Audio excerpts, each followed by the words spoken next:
Hello everyone, कैसे हो आप सब लोग। आई होप कि आप सभी बहुत अच्छे होंगे। तो आज की वीडियो में हम लोग यहाँ पे बात करेंगे अपनी medicinal chemistry B pharma 6 semester के यूनिट नंबर 2 के बारे में, जिसमें हम लोग यहाँ पे यूनिट 2 को कंप्लीट कवर करेंगे इस सिंगल वीडियो में। अब देखिए, यूनिट 1 को हम लोगों ने ऑलरेडी कवर कर दिया था। आई होप आप लोगों ने वीडियो देख ली होगी। तो देखिए, यहाँ पे एक चीज़ आप लोग ध्यान दीजिए कि यूनिट 2 भी अगर देखा जाए तो हमारी काफ़ी लंबी यूनिट हो जाती है।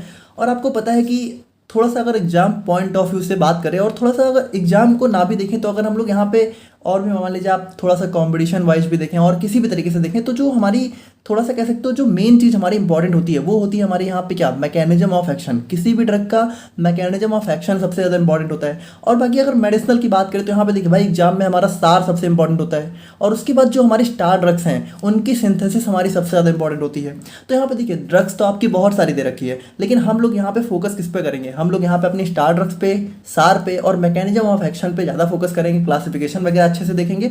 और बाकी देखिए, बाकी जो हमारी नॉर्मल ड्रग्स हैं उनका आप लोग यहाँ पे जो भी चीज़ें हैं वो आप लोग नोट्स में देख लीजिएगा, ठीक है। और बाकी यहाँ पे भी हम आपको दिखा देंगे, अगर आप लोग यहाँ पे कॉपी पेन लेके बैठे हो तो आप लोग नोट डाउन भी कर सकते हो, स्ट्रक्चर वगैरह आप लोग देख लेना, ठीक है, ताकि थोड़ा सा यहाँ पे चीज़ें जल्दी कवर हों, क्योंकि काफ़ी लंबी यूनिट है एंड वन शॉट में हमें कवर करनी है। तो यहाँ पे देखिए, अगर हम लोग यहाँ पे यूनिट 2 की थोड़ा सा बात करें तो यहाँ पे देखिए, यूनिट 2 भी हमारी यहाँ पे थोड़ा सा कह सकते हो एंटीबायोटिक्स का ही सेकंड पार्ट होने वाला है। और अगर हम लोग यहाँ पे बात करें तो इसके अंदर हमें यहाँ पे मैक्रोलाइड्स के बारे में पढ़ना है, फिर हमारे कुछ मिसलेनियस एंटीबायोटिक्स आ जाती हैं। फिर यहाँ पे देखिए, एक यहाँ पे डिफरेंट कॉन्सेप्ट हमें पढ़ना है, एंटीबायोटिक्स से बिल्कुल डिफरेंट है, जो कि हमारा प्रो ड्रग है।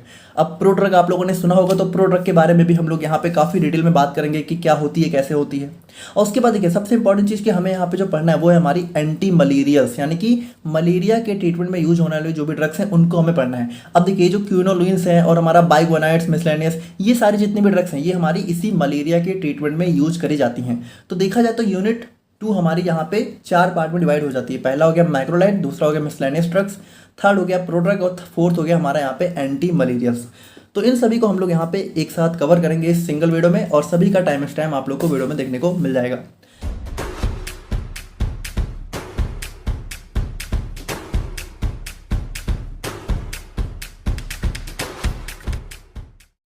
तो देखिए, सबसे पहले हम लोग बात करते हैं अपने मैक्रोलाइड्स के बारे में। तो देखिए, मैक्रोलाइड्स भी हमारी यहाँ पे एक टाइप की बैक्टीरियोस्टेटिक एंटीबायोटिक होती हैं, यानी कि ये हमारा किस तरीके से काम करती हैं, बैक्टीरिया को जो है, बैक्टीरिया की ग्रोथ को यहाँ पे रोकने का काम करती हैं, उनको किल नहीं करती हैं।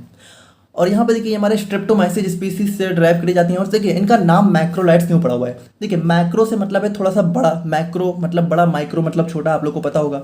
और लाइट्स, देखिए लाइट्स यहाँ पे हमारा लैक्टोन रिंग को डोनेट करता है। और लैक्टोन रिंग क्या होती है, लैक्टोन रिंग बेसिकली हमारी काफ़ी जो है 14 से 16 कार्बन की काफ़ी लंबी सी रिंग होती है। तो देखिए, इसी वजह से यहाँ पे मैक्रोलाइट्स, यानी कि ये काफ़ी बड़े रिंग स्ट्रक्चर होते हैं। तो यहाँ पे देखिए, आप लोग इसका स्ट्रक्चर देखिए, तो ये कुछ इस तरीके से हमें देखने को मिलता है, जिसमें टोटल हमारी जो है 14 से लेके 16 कार्बन, यानी डिफरेंट ड्रग्स में हमारे डिफरेंट किसी में 14 होंगे, किसी में 15, किसी में 16 कार्बन देखने को मिलता है। और इनके साथ हमारा शुगर जो है अटैच्ड होते हैं। जैसे कि अगर आप लोग यहाँ पे देखो तो एक हमारा ये शुगर ग्रुप हो गया, एक हमारा ये शुगर ग्रुप हो गया, तो ये दोनों अटैच्ड रिंग हमें देखने को मिलती हैं। और इसमें से एक हमारा डेसोसामीन शुगर होती है। तो यहाँ पे देखिए, ये जो आप लोगों को ये वाली शुगर दिख रही है, ये हमारी है डेसोसामीन, और ये जो नीचे वाली आप लोगों को दिख रही है ये वाली, ये हमारी है क्लैडिनोस शुगर।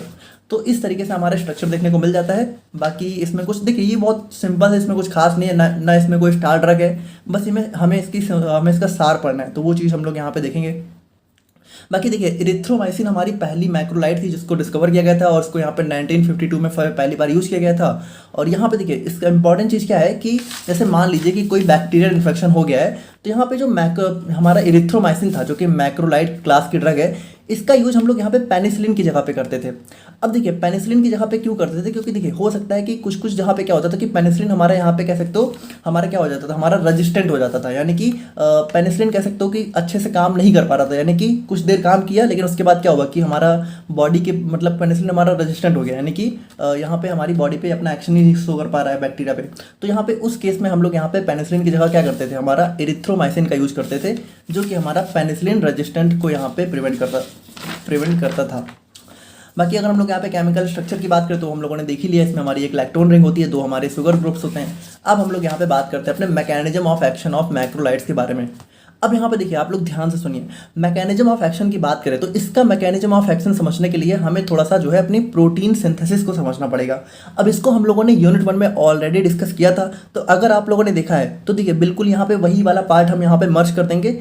तो आप लोग यहाँ पे इसको स्किप कर सकते हो, डायरेक्टली आप लोग यहाँ पे जंप कर सकते हो। और अगर आप लोगों ने नहीं देखा है तो आप लोग पहले थोड़ा समझिए कि प्रोटीन सिंथेसिस होती कैसे है, तब हम लोग यहाँ पे इसके मैकेनिज्म ऑफ एक्शन को डिस्कस करेंगे। अच्छा देखिए, आप लोग को पता है कि भाई चाहे हमारा ह्यूमन बॉडी हो चाहे हमारा बैक्टीरिया हो, प्रोटीन हमारा बहुत ज़रूरी होता है, ठीक है। क्योंकि देखिए भाई यही प्रोटीन हमारा किसी भी कह सकते हो बैक्टीरिया की ग्रोथ वगैरह, ह्यूमन बॉडी की ग्रोथ वगैरह में अपना रोल प्ले करता है। अच्छा देखिए, चलिए ठीक है, प्रोटीन जरूरी होता है, लेकिन प्रोटीन बनता कैसे? तो आप लोग को पता होना चाहिए कि जो हमारा डीएनए है, तो डीएनए से बनता है आरएनए, और इस प्रोसेस को हम लोग बोलते हैं ट्रांसक्रिप्शन। और ये जो आरएनए है, तो ये आरएनए ही बनाता है हमारा प्रोटीन, और इस प्रोसेस को हम लोग बोलते हैं ट्रांसलेशन, ठीक है। तो चलिए, अच्छी बात है कि आरएनए हमारा प्रोटीन बनाता है, लेकिन आरएनए प्रोटीन की सिंथेसिस कहाँ होती है, क्या आप लोग को पता है? तो प्रोटीन की सिंथेसिस हमारी होती है राइबोसोम के अंदर, ठीक है। राइबोसोम हमारा प्रोटीन बनाता है, लेकिन देखिए प्रोटीन हमारा बनता है किससे? आरएनए से। यानी देखा जाए तो आरएनए और राइबोसोम ये दोनों मिलके हमारा प्रोटीन बनाएंगे। तो अब आप लोग यहाँ पे ध्यान समझिएगा, ये जो आरएनए है, अब ये भी हमारा 2-3 टाइप का होता है। एक होता है एमआरएनए, जिसको हम लोग बोलते हैं मैसेंजर आरएनए, तो यही हमारा कह सकते हो बहुत रोल प्ले करता है। फिर एक हमारा होता है टीआरएनए, ठीक है, तो ये हमारा कह सकते हो हमारा ये भी मतलब इन तीनों का रोल होता है। और एक होता है आरआरएनए, जो कि हमारा होता है राइबोसोमल आरएनए, ठीक है, तो ये हमारा राइबोसोम में अपना रोल प्ले करता है। तो मतलब ये तीनों मिलके हमारा कह सकते हो प्रोटीन बनाने में हेल्प करते हैं। अब देखिए, अब आप लोग थोड़ा समझिएगा कि जो डीएनए और आरएनए है, तो थोड़ा सा इसका स्ट्रक्चर हम लोग समझें। तो डीएनए का स्ट्रक्चर हमारा कुछ इस टाइप से होता है, डबल हेलिकल रिंग होती है। लेकिन आरएनए में क्या होता है? आरएनए में सिंगल हेलिकल रिंग होती है, ठीक है। तो ये मतलब अच्छा देखिए, ये आरएनए का जो स्ट्रक्चर आप लोगों को दिख रहा है, ये बेसिकली एमआरएनए का स्ट्रक्चर है, मैसेंजर आरएनए का। टीआरएनए का स्ट्रक्चर थोड़ा सा डिफरेंट होता है। टीआरएनए का स्ट्रक्चर हमारा कुछ इस टाइप से होता है, और ये भी बहुत इंपॉर्टेंट रोल प्ले करता है। अब आप लोग ध्यान समझिएगा कि आरएनए आप लोग समझ गए ना, आरएनए हमारा 3 टाइप का होता है, messenger RNA, tRNA, rRNA. RNA बनके आरएनए से बनता है प्रोटीन, लेकिन प्रोटीन कहाँ बनता है? राइबोसोम में। यानी राइबोसोम और आरएनए दोनों मिलकर बनाएंगे प्रोटीन। अब राइबोसोम के स्ट्रक्चर की बात करें तो राइबोसोम देखिए, अब राइबोसोम का स्ट्रक्चर हमारा जो है कुछ इस टाइप से देखने को मिलता है। अब इसके अंदर देखिए, इसके अंदर हमारी होती है 2 सब यूनिट। एक होता है, देखिए एक थोड़ा सा आप लोग को बड़ा दिख रहा है, इसको हम लोग बोलते हैं लार्ज सब यूनिट। एक आप लोग को थोड़ा सा छोटा दिख रहा है, इसको हम लोग बोलते हैं स्मॉल सब यूनिट। तो लार्ज सब यूनिट हमारा होता है, इसको हम लोग बोलते हैं 50S, ठीक है। बस नाम है, आप लोग मतलब इतना डिटेल में मत जाओ, कंफ्यूज मत हो, इतना समझो कि राइबोसोम होता है, इसमें एक होता है लार्ज सब यूनिट, इसको हम लोग बोलते हैं 50S, और एक होता है स्मॉल सब यूनिट, इसको हम लोग बोलते हैं 30S। अच्छा देखिए, ये हम लोग बैक्टीरियल राइबोसोम की बात कर रहे हैं, इतना ध्यान रखिएगा। ह्यूमन राइबोसोम में क्या होता है? ये 50S की बजाय 70S होता है, लेकिन अभी आप लोग बैक्टीरियल समझिए। तो बैक्टीरिया में क्या क्या होता है? हमारा आरएनए हो गया और हमारा राइबोसोम हो गया, लार्ज और स्मॉल। अब आप लोग ध्यान से समझिएगा कि ये जो हमारा राइबोसोम होता है, इसके अंदर हमारे कह सकते हो, इसके अंदर हमारे 3 ब्लॉक्स देखने को मिलता है। एक का नाम होता है ए, एक का नाम होता है पी, और तीसरे का नाम होता है ई। अब क्या होता है इतना डिटेल में मत समझो, आप लोग इतना समझो, इसके अंदर 3 ब्लॉक होते हैं, ए पी ई, ठीक है, समझ गए इतना? ओके, तो अब आप लोग यहाँ पे ध्यान समझना, होता क्या है जब हमारे प्रोटीन बनने वाला होता है, प्रोटीन बनती है, तो होता क्या है कि ये जो हमारा लार्ज और स्मॉल सब यूनिट है, इनके बीच में जो हमारा ये मैसेंजर आरएनए है, ठीक है, ये हमारा इनके बीच में आ जाता है। मतलब कि ये हमारा जो है कुछ इस टाइप से आ जाता है। अच्छा, यहाँ पे आप लोगों को देखिए, यहाँ पे आप लोगों को ये दिख रहा है, इसको हम, ये हमारा होता है बेसिकली नाइट्रोजनस बेस, ठीक है, नाइट्रोजनस बेस। और यहाँ पे देखिए, इन नाइट्रोजनस बेस की ना करेक्ट जो है कह सकते हो कॉम्बिनेशन होना बहुत जरूरी है। मतलब कि ये आरएनए पे भी देखने को मिलता है, डीएनए पे भी होता है, बट आरएनए वाला आप लोग समझिए कि यहाँ पे देखिए ये क्या है, ये हमारा आरएनए है, इसके ऊपर ये हमारे नाइट्रोजनस बेस हैं, और यहाँ पे देखिए ये हमारा हो गया राइबोसोम की लार्ज यूनिट, ये हो गई स्मॉल, इन दोनों के बीच में हमारा आरएनए आ गया। अच्छा देखिए, होता क्या है कि ये जो हमारा राइबोसोम होता है ना, तो अब इसमें देखिए होता क्या है, ये जो हमारा टीआरएनए आप लोगों को दिख रहा है, ठीक है, तो होता क्या है कि जब हमारा यहाँ पे इनके बीच में, अब देखिए, अब हम लोग यहाँ पे सिर्फ इस वाले को देख रहे हैं, लेकिन आप लोग समझिए कि ये है ऐसा ही, लेकिन हम लोग सिर्फ इस वाले को देख रहे हैं, इसमें होता क्या है। तो देखिए होता क्या है, जो टीआरएनए आप लोगों को दिख रहा है, ट्रांसफर आरएनए, ठीक है, तो ये होता क्या है कि ये हमारा सबसे पहले एंटर करता है हमारे ए वाले में। देखिए सबसे पहले वाले का नाम, इसका आप लोग, सबसे पहले वाले का नाम है ए, दूसरे वाले का नाम है पी, थर्ड वाले का नाम है ई। तो सबसे पहले जो हमारा टीआरएनए है ना, ये हमारा देखिए, ये हमारा टीआरएनए है, ये हमारा एंटर करता है ए वाले में। अच्छा देखिए, ये जो टीआरएनए आप लोगों को दिख रहा है ना, इसके ऊपर बेसिकली हमारा क्या होता है, इसके पास होता है एक हमारा जो है हमारा अमीनो एसिड, ठीक है, एक सिंगल अमीनो एसिड इसके ऊपर लिंक रहता है और हर एक के पास अलग अलग टाइप का होता है, ठीक है, मतलब कि कह सकते हो अलग अलग टीआरएनए के पास अलग अलग टाइप का हमारा अमीनो एसिड अटैच होता है। तो होता क्या है, सबसे पहले ये हमारा अमीनो एसिड के साथ एंटर करता है ए वाले ब्लॉक में, ठीक है, तो ए वाले ब्लॉक में एंटर किया। अच्छा देखिए, ए वाले से क्या होता है, ए वाले से फिर ये जाता है पी वाले में, ठीक है, मतलब कि ए वाले से यहाँ पे ये गया पी वाले बीच वाले ब्लॉक में। तो देखिए ये हमारा क्या हुआ, ये वाला जो हमारा टीआरएनए था, ये सबसे पहले एंटर हुआ ए में, ए से गया पी में। अच्छा देखिए, जब ये ए से पी में जाता है तो एक और हमारा टीआरएनए जो है फिर से ए में आ जाता है, ठीक है। अब देखिए ये जो हमारा पहला वाला टीआरएनए था, देखिए इसके पास जो है दूसरे टाइप का अमीनो एसिड है, लेकिन जब ये हमारा पी में पहुंचा तो जो नया वाला ए में आया इसके पास डिफरेंट टाइप का अमीनो एसिड है, ठीक है। तो ठीक है, इतना समझ गए ना आप लोग कि हुआ क्या, हमारा होता है राइबोसोम के अंदर होते हैं 3 ब्लॉक, ठीक है, और जहाँ पे जब प्रोटीन बननी होती है तो यहाँ पे इनके बीच में हमारा आता है आरआरएनए, और जब ये आरआरएनए आता है तो होता क्या है कि हमारा जो टीआरएनए होता है, ठीक है, ये हमारा सबसे पहले ए में एंटर करता है, फिर ए से बी में जाता है। जब ये ए से बी में जाता है तो ए वाले में नया आ जाता है। अब देखिए, अब बहुत इंपॉर्टेंट चीज है कि जब ये ए से बी में गया तो फिर ये फर्दर यहाँ पे बी से जो है ई में जाता है, ठीक है, ई में जाता है।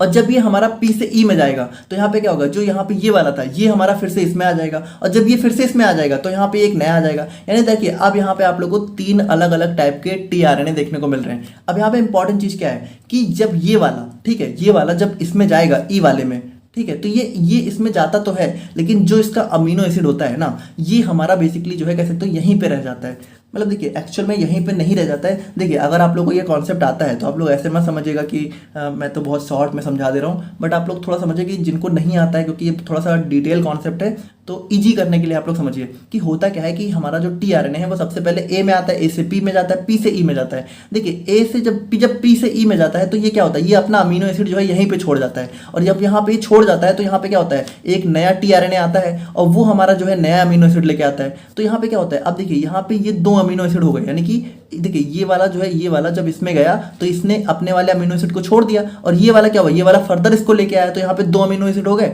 और देखिए, जब ये यहाँ पे इसमें, अब ये फर्दर इसमें जाएगा और ये इसको छोड़ जाएगा, यानी अब इस तरीके से देखिए एट लास्ट में क्या होता है, एट लास्ट में जो है हमारा जो है जो बीच वाला सेक्शन होता है पी वाला, ठीक है, पी वाला जो ब्लॉक होता है, इसमें हमारे बहुत सारे अमीनो एसिड्स कंबाइन हो जाते हैं। और इतना आप लोग को पता होना चाहिए कि जो हमारा प्रोटीन है ये बेसिकली क्या होता है, ये बेसिकली हमारा long chain of amino acid से होते हैं। यानी कि जब बहुत सारे अमीनो एसिड्स जो है कंबाइन होते हैं, कंबाइन किससे होते हैं, इनके बीच में होता है पेप्टाइड बॉन्ड, ठीक है। तो जब बहुत सारे अमीनो एसिड्स हमारा पेप्टाइड बॉन्ड से बन जाते हैं, ठीक है, बाइंड हो जाते हैं, तो हमारा बेसिकली जो है प्रोटीन बनाते हैं, है ना। तो यहाँ पे देखिए क्या हो रहा है भाई, धीरे धीरे यहाँ पे बहुत सारे टीआरएनए आते जा रहे हैं और हमारा यहाँ पे बहुत सारा अमीनो एसिड लिंक होता जा रहा है। और एट लास्ट में क्या होगा, देखिए होता क्या है कि ये सारे हमारे कैसे आते हैं, बेसिकली जो हमारा राइबोसोम है ना, ये हमारा टीआरएनए की तरफ मूव होता है। मतलब कि जो टीआरएनए आप लोगों को दिख रहा है, मान लीजिए ये हमारा, मान लीजिए ऐसा टीआरएनए है, ठीक है, तो यहाँ पे राइबोसोम क्या होता है, राइबोसोम यहाँ से स्टार्ट करता है। मान लीजिए ये राइबोसोम यहाँ से स्टार्ट किया, ठीक है, तो यहाँ से ये मूव करता करता एकदम लास्ट में पहुँचता है, और जैसे ही लास्ट में पहुँचता है, ठीक है, तो लास्ट में जब इसका एंड होने वाला होता है तो यहाँ पे देखिए एंड होते होते क्या होता है, एंड होते होते इस राइबोसोम के ऊपर हमारा बहुत सारे अमीनो एसिड्स हो जाते हैं, और जैसे यहाँ पे एंड में पहुँचता है फिर ये अमीनो एसिड यहाँ पे रिमूव हो जाते हैं, और ये रिमूव किस फॉर्म में हो जाते हैं भाई, प्रोटीन के फॉर्म में रिमूव हो जाते हैं। तो इस तरीके से हमारा प्रोटीन बनता है। मतलब ये देखिए थोड़ा सा शॉर्ट में था, इसमें बहुत सारी चीज़ें होती हैं, बट आप लोग यहाँ पे समझिए सिंपली कि हुआ क्या, कि हमारा जो आरआरएनए होता है, यानी कि जो हमारा एमआरएनए होता है, मैसेंजर आरएनए, वो हमारा इन दोनों के बीच में आता है। और यहाँ पे हमारा जो राइबोसोम होता है, इसमें 3 ब्लॉक होते हैं, ई पी ए। इसमें क्या होता है, हमारा टीआरएनए सबसे पहले ए में आता है, ए से पी में जाता है और पी से ई में जाता है, ठीक है। अच्छा, ई हमारा होता है एग्जिट, यानी कि यहाँ से जो है एग्जिट बाहर निकल जाता है। तो इस तरीके से देखिए क्या होता है, बहुत सारे टीआरएनए यहाँ पे आते जाते हैं, निकलते जाते हैं, और जब निकलते जाते हैं तो क्या होता है, धीरे धीरे यहाँ पे बीच वाले में हमारा बहुत सारे अमीनो एसिड इकट्ठा हो जाते हैं, और जब इकट्ठा हो जाते हैं तो एट लास्ट में क्या होता है, ये रिमूव हो जाते हैं और प्रोटीन बन जाता है। तो ये हमारा सिंपल सा होता है प्रोटीन सिंथेसिस के स्टेप। तो देखिए हम लोगों ने देखा कि कुछ इस तरीके से हमारी यहाँ पे प्रोटीन की सिंथेसिस हमें देखने को मिलती है, जिसमें जो हमारा टीआरएनए होता है, ठीक है, वो सबसे पहले हमारा क्या होता है, सबसे पहले हमारा ए में एंट्री करता है, फिर ए से पी में जाता है, और यहीं पे क्या होता है, यहीं पे उसका मैचुरेशन होता है, जहाँ पे हमारी पेप्टाइड चेन्स डेवलप होती हैं, और फिर पी से ई में जाता है और ई से बाहर निकल जाता है। यानी देखिए सिंपली अगर हम लोग यहाँ पे बात करें तो हमारी मेन प्रोटीन सिंथेसिस किस जगह हो रही है, इस पी वाले ब्लॉक में हो रही है, ठीक है। यहीं पर तो हमारे कह सकते हो पेप्टाइड चेन्स बन रही हैं। तो यहाँ पे देखिए होता क्या है, जो हमारा मैक्रोलाइट्स होता है ना, ये हमारा राइबोसोम की 50s यूनिट पे काम करता है। यानी कि इस 50s यूनिट पे क्या करता है, ये अपना एक्शन शो करता है और यहाँ पे देखिए करता क्या है, बाइंड द ट्रांसलोकेशन, यानी कि ये जो हमारा टीआरएनए है उसको ए साइड से पी साइड पे जाने ही नहीं देता। यानी कि देखिए भाई, हमारा जो राइबोसोम, हमारा जो टीआरएनए था वो हमारा ए से पी में जा रहा था, तभी तो हमारा प्रोटीन बन रही थी। अगर वो ए से पी में जा ही नहीं पाएगा तो क्या होगा भाई, ए में आ गया, लेकिन अगर ए से पी में नहीं जा पाया तो कोई काम का है नहीं, तो हमारी प्रोटीन नहीं बन पाएगी, और हमारी प्रोटीन नहीं बनेगी तो बैक्टीरिया की ग्रोथ नहीं होगी, तो हमारे यहाँ पे बैक्टीरियोस्टेटिक एक्शन देखने को मिल जाएगा। तो एज अ रिजल्ट क्या, as a result protein synthesis is halted, ठीक है, which prevent bacteria from producing essential proteins needed for growth and survival leads to bacteriostatic effect. तो ये सारी चीज़ें आप लोग समझ ही गए होंगे। बाकी अब हम लोग यहाँ पे बात करते हैं अपने सार ऑफ मैक्रोलाइट्स के बारे में। तो देखिए यहाँ पे सिंपल सी बात है, एक हमारी यहाँ पे लैक्टोन रिंग देखने को मिलती है जो कि हमारी 14 से 16 का मेंबर की होती है। और अगर हम लोग यहाँ पे बात करें तो टोटल यहाँ पे देखिए, यहाँ पे हमारा जो है एक डोसोसामाइन शुगर और एक हमारी क्लैडिनोस शुगर जो है देखने को मिल जाती है। बाकी अगर हम लोग यहाँ पे बात करें तो यहाँ पे देखिए, अगर हम लोग उसके सार को देखें तो उसके सार को हम लोग यहाँ पे तीन तरीके से समझ सकते हैं। एक हमारी लैक्टोन रिंग हो गई, तो लैक्टोन रिंग देखिए भाई, ये हमारी जो है बहुत ज़रूरी है, क्योंकि भाई यही तो हमारा मेन कोर स्ट्रक्चर है हमारे मैक्रोलाइट्स का। और यहाँ पे क्या होता है भाई, ये हमारी लगभग जो है 14, 15, 16 मेंबर की रिंग होती है। अब इसमें देखिए, जैसे मान लीजिए 14 और 15 मेंबर की रिंग है, तो उसकी एक्टिविटी हमारी ग्राम पॉजिटिव बैक्टीरिया के अगेंस्ट में ज़्यादा अच्छी होगी। लेकिन वही मान लीजिए 16 मेंबर की रिंग है, तो एक्टिविटी उसकी भी ठीक ठाक होगी, लेकिन मेन चीज़ क्या है कि उसका स्पेक्ट्रम और स्टेबिलिटी और ज़्यादा बढ़ जाएगी। यानी कि वो और ज़्यादा हमारा कह सकते हो ग्राम पॉजिटिव के अलावा और भी जो अदर बैक्टीरियाज हैं उन पे भी अपना एक्शन जो है उसका एक्शन देखने को मिलेगा, और स्टेबल भी जो है हमें ज़्यादा देखने को मिलेगी अगर हमारी 16 मेंबर की रिंग होगी। अब अगर हम लोग यहाँ पे शुगर मॉलिटीज की बात करें तो यहाँ पे देखिए, शुगर में हमें जो है एक डेसोसामाइन शुगर देखने को मिलती है C5 पे। यानी कि देखिए, ये जो हमारा 5th पोजीशन है, यहाँ पे हमें देखने को मिलती है डेसोसामाइन शुगर, जो कि हमारा यहाँ पे काफ़ी एसेंशियल हो जाती है। ठीक है, हमारा 50s राइबोसोमल यूनिट पे बाइंड करने के लिए, भाई 50s पे बाइंड कर रहा है तभी तो एक्शन शो कर रहा है, तो यहाँ पे ये बहुत जरूरी है। और उसके बाद देखिए, ये हमारा एंटी बैक्टीरियल एक्टिविटी के लिए भी बहुत जरूरी है। भाई सिंपल सी बात है, हमारा इसी पे बाइंड होकर सारा एक्शन देखने को मिल रहा है। और जो क्लैडिनोस शुगर है वो हमारा क्या करता है, वो हमारा लाइपोफिलिसिटी और ओरल एब्जॉर्प्शन जो है इंप्रूव करने का काम करता है। अब अगर हम लोग यहाँ पे C9 पोजीशन की बात करें तो यहाँ पे देखिए, ये जो C9 है, यहाँ पे आप लोगों को देखिए, यहाँ पे हमारा एक सेफ्टोरेंट देखने को मिल रहा है। तो अब इस R की जगह देखिए कुछ भी हो सकता है, लेकिन अगर मान लीजिए इस R की जगह मान लीजिए हमारा कह सकते हो O आ जाए, तो हमारा कीटोन ग्रुप बन जाएगा। तो जो हमारा कीटोन ग्रुप है, ठीक है, तो कीटोन ग्रुप अगर होता है ना, तो देखिए उसकी वजह से क्या हो सकता है कि उसकी वजह से हमें थोड़ा गैस्ट्रोइंटेस्टाइनल साइड इफेक्ट देखने को मिल सकते हैं। लेकिन यहाँ पे देखिए, यहाँ पे मेन चीज़ क्या है कि अगर हम लोग यहाँ पे इस ग्रुप को रिमूव करते हैं तो वो हमारी जो है एसिड स्टेबिलिटी को बढ़ाता है और हमारा टॉलरेबिलिटी जो है थोड़ी सी यहाँ पे इंप्रूव हो जाती है। ठीक है, जैसे कि अगर हम लोग यहाँ पे बात करें तो हमारा टेलिथ्रोमाइसिन हो गया। लेकिन ज़्यादातर अगर आप लोग देखोगे ना, तो ज़्यादातर आप लोगों को कीटोन ग्रुप देखने को मिलेगा, इसीलिए ज़्यादा हम लोग सब्स्टिट्यूट नहीं कर पाते हैं। बट अगर यहाँ पे कुछ जगह पे हम लोग कर पाते हैं तो वहाँ पे हमें ज़्यादा बेटर एसिड स्टेबिलिटी देखने को मिल जाती है। तो ये हमारा इसका सिंपल सा सार हो जाता है, इसमें कुछ खास मतलब और ज़्यादा बताने की ज़रूरत है नहीं। और अब हम लोग यहाँ पे बात करें इसके अंदर की ड्रग्स के बारे में, तो यहाँ पे देखिए भाई, इसका क्लासिफिकेशन हम लोग जो है कुछ इस टाइप से कर सकते हैं कि भाई देखिए, हम लोगों ने देखा कि इसमें हमारी 3 टाइप की होती है, एक होता है 14 मेंबर, एक होता है 15 मेंबर, एक होता है 16 मेंबर। तो 14 मेंबर के अंदर हमारी ये 3 ड्रग्स आ जाती हैं, 15 के अंदर ये और 16 के अंदर ये। अब इंपॉर्टेंट चीज़ क्या है कि हमारी, चलिए ये तो हमारा जनरल क्लासिफिकेशन हो गया, लेकिन अगर आप लोग सिलेबस देखो तो आप लोग के सिलेबस में सिर्फ 3 ही ड्रग दे रखी हैं। एक हमारा एरिथ्रोमाइसिन, क्लैरिथ्रोमाइसिन, एजिथ्रोमाइसिन, और तीनों ही हमारी स्टार ड्रग नहीं है। यानी बस आप लोग को इसका स्ट्रक्चर और यूजेस पढ़ लेना है, उतना काफ़ी है। नाम आप लोग याद कर लीजिए, इतना कुछ याद करने की जरूरत है नहीं। तो ये हमारा एरिथ्रोमाइसिन का स्ट्रक्चर हो गया, ठीक है, और इसका यूजेस वगैरह हो गया, साइफल्स, गोनोरिया, निमोनिया वगैरह। और ये हमारा क्लैरिथ्रोमाइसिन हो गया। ठीक है, तो देखिए ये सब चीज़ें आप लोग बस ऐसे देख लीजिए, अगर आप लोग को इंटरेस्टिंग लग रहा हो तो आप लोग बना सकते हो, बाकी नोट्स में आप लोग को देखने को मिल जाएगा। और ये हमारा एजिथ्रोमाइसिन हो गया, ये हमारा इसका स्ट्रक्चर और यूजेज हो गए। ठीक है, तो ये हो गया हमारा यहाँ पे मैक्रोलाइड। अब हम लोग बात करते हैं अपने कुछ मिसलेनियस ड्रग्स के बारे में।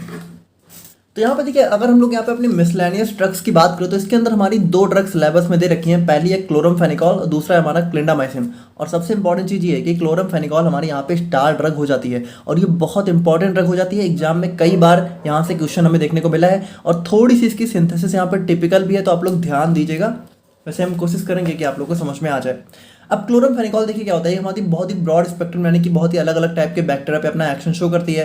बैक्टीरियोस्टैटिक होती है, और यहाँ पे हमारा स्ट्रेप्टोमाइसिस वेनेजुएले से ड्राइव करी जाती है। और बाकी अगर हम लोग यहाँ पे बात करें तो यहाँ पे देखिए इसका यूज, यहाँ पे देखिए इसका यहाँ पे जो है आज के दिन में ये बहुत ही सिंथेटिकली भी बहुत ज़्यादा प्रोड्यूस करी जा रही है। ओरिजिनली इसको यहाँ पे ड्राइव किया गया था हमारे स्ट्रेप्टोमाइसिस वेनेजुएले से, लेकिन यहाँ पे आज के दिन में यहाँ पे सिंथेटिक यानी कि लैबोरेटरी में भी हम लोग यहाँ पे इसका यूज जो है इसको बना लेते हैं। बाकी it is effective against a wide range, यानी कि देखिए भाई सिंपल सी बात है, ब्रॉड स्पेक्ट्रम में तो बहुत अलग अलग टाइप के बैक्टीरिया पे अपना एक्शन शो करती है। अब स्ट्रक्चर की बात करें तो स्ट्रक्चर हमें यहाँ पे कुछ इस तरीके से देखने को मिल जाता है। बाकी देखिए मेन चीज़ है हम लोग सिंथेसिस में इसको और अच्छे से देखेंगे, और मैकेनिज्म ऑफ एक्शन देखिए इसका थोड़ा समझिए कि ये क्या करती है।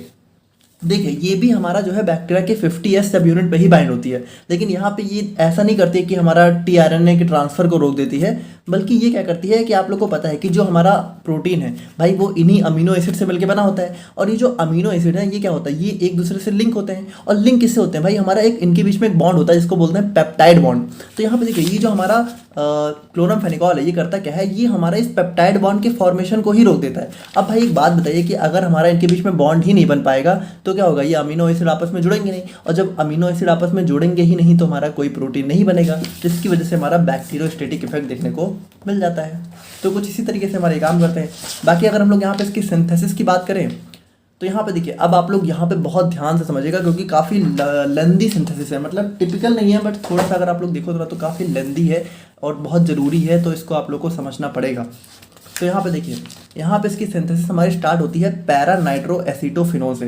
अब यहाँ पे ध्यान से देखिए होता क्या है, जो हमारा पैरा नाइट्रो एसीटोफिनोन है, ठीक है, तो इसकी रिएक्शन हम लोग यहाँ पे अपने ब्रोमीन से कराते हैं। तो बस कुछ नहीं होता है, ब्रोमीन से यहाँ पे देखिए जो हमारा CH3 है, तो यहाँ से एक हाइड्रोजन और यहाँ पे Br2 से एक Br HBr के फॉर्म में रिमूव हुआ। अब यहाँ पे बचा क्या है, बचा यहाँ पे CH2 और यहाँ पे बचा Br, तो बस सिंपली यहाँ पे CH2 Br हो गया। कितनी सिंपल थी, बहुत ही सिंपल थी पहली रिएक्शन। तो ये बन गया हमारा पैरा नाइट्रो फिनाइसाइल ब्रोमाइड, ठीक है।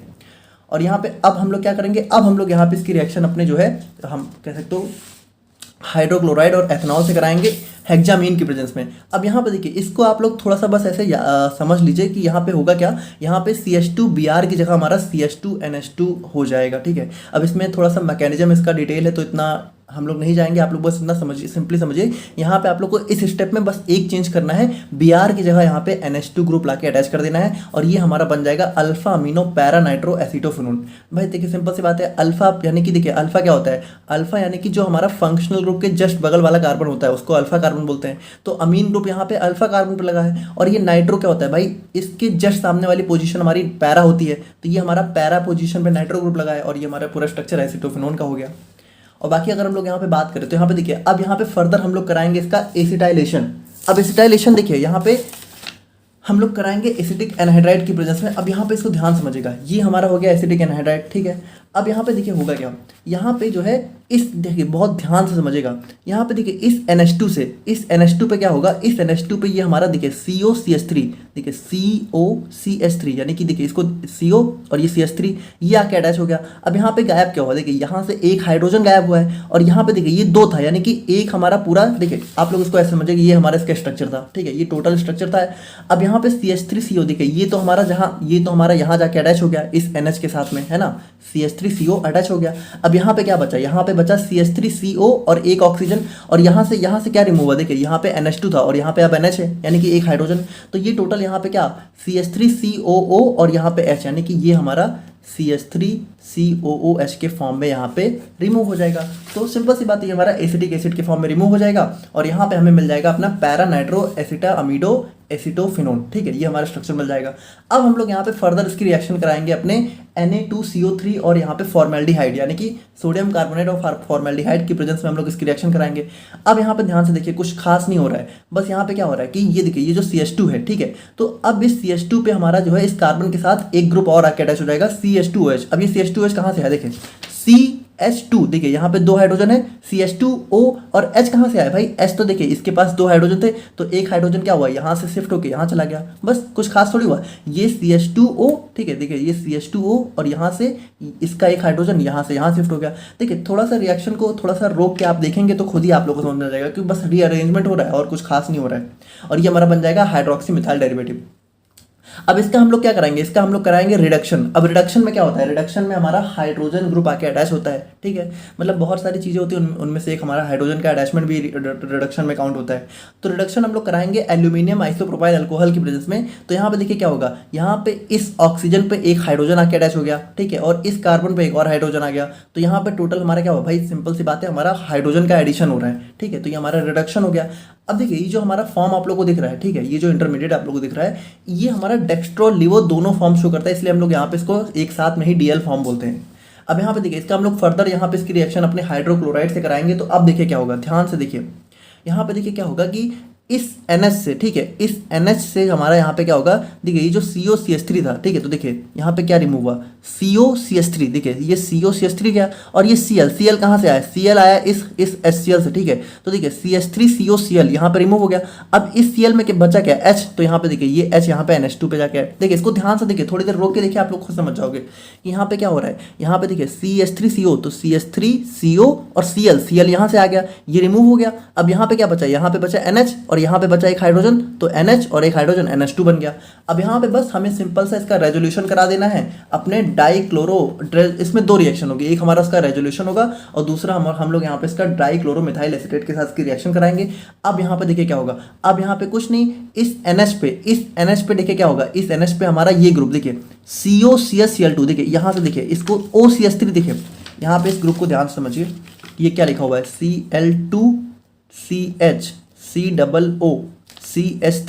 ठीक है। अब यहाँ पे देखिए इस NH पे, देखिए इस NH पे क्या अटैच हुआ, COCH यानी कि देखिए COCH यानी देखिए ये इतना माइनस कर दीजिए, ये इतना यहाँ पे इसमें से ये इतना अटैच हो गया। अब यहाँ पे क्या बचा, यहाँ पे बचा OCH3 और यहाँ पे क्या बचा, यहाँ पे एक हाइड्रोजन बचा। तो यहाँ पे देखिए अब ये OCH3 और प्लस एक हाइड्रोजन, तो यहाँ पे क्या बन जाएगा CH3OH, यानी कि देखिए इसको हम लोग बना CH3OH, तो ये हमारा जो है रिमूव हो जाएगा। तो इस तरीके से हमारा फाइनली हमें क्लोरम फेनिकॉल देखने को मिल जाएगा।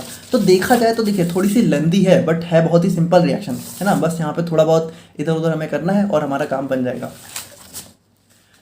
अब देखिए मुझे पता है कि रिएक्शन ऐसे नहीं होती है, तो आप ऐसे मत सोचिएगा कि मैंने हाँ ये क्या आप कह रहे हो कि ये यहाँ के ऐसे अटैच हो गया।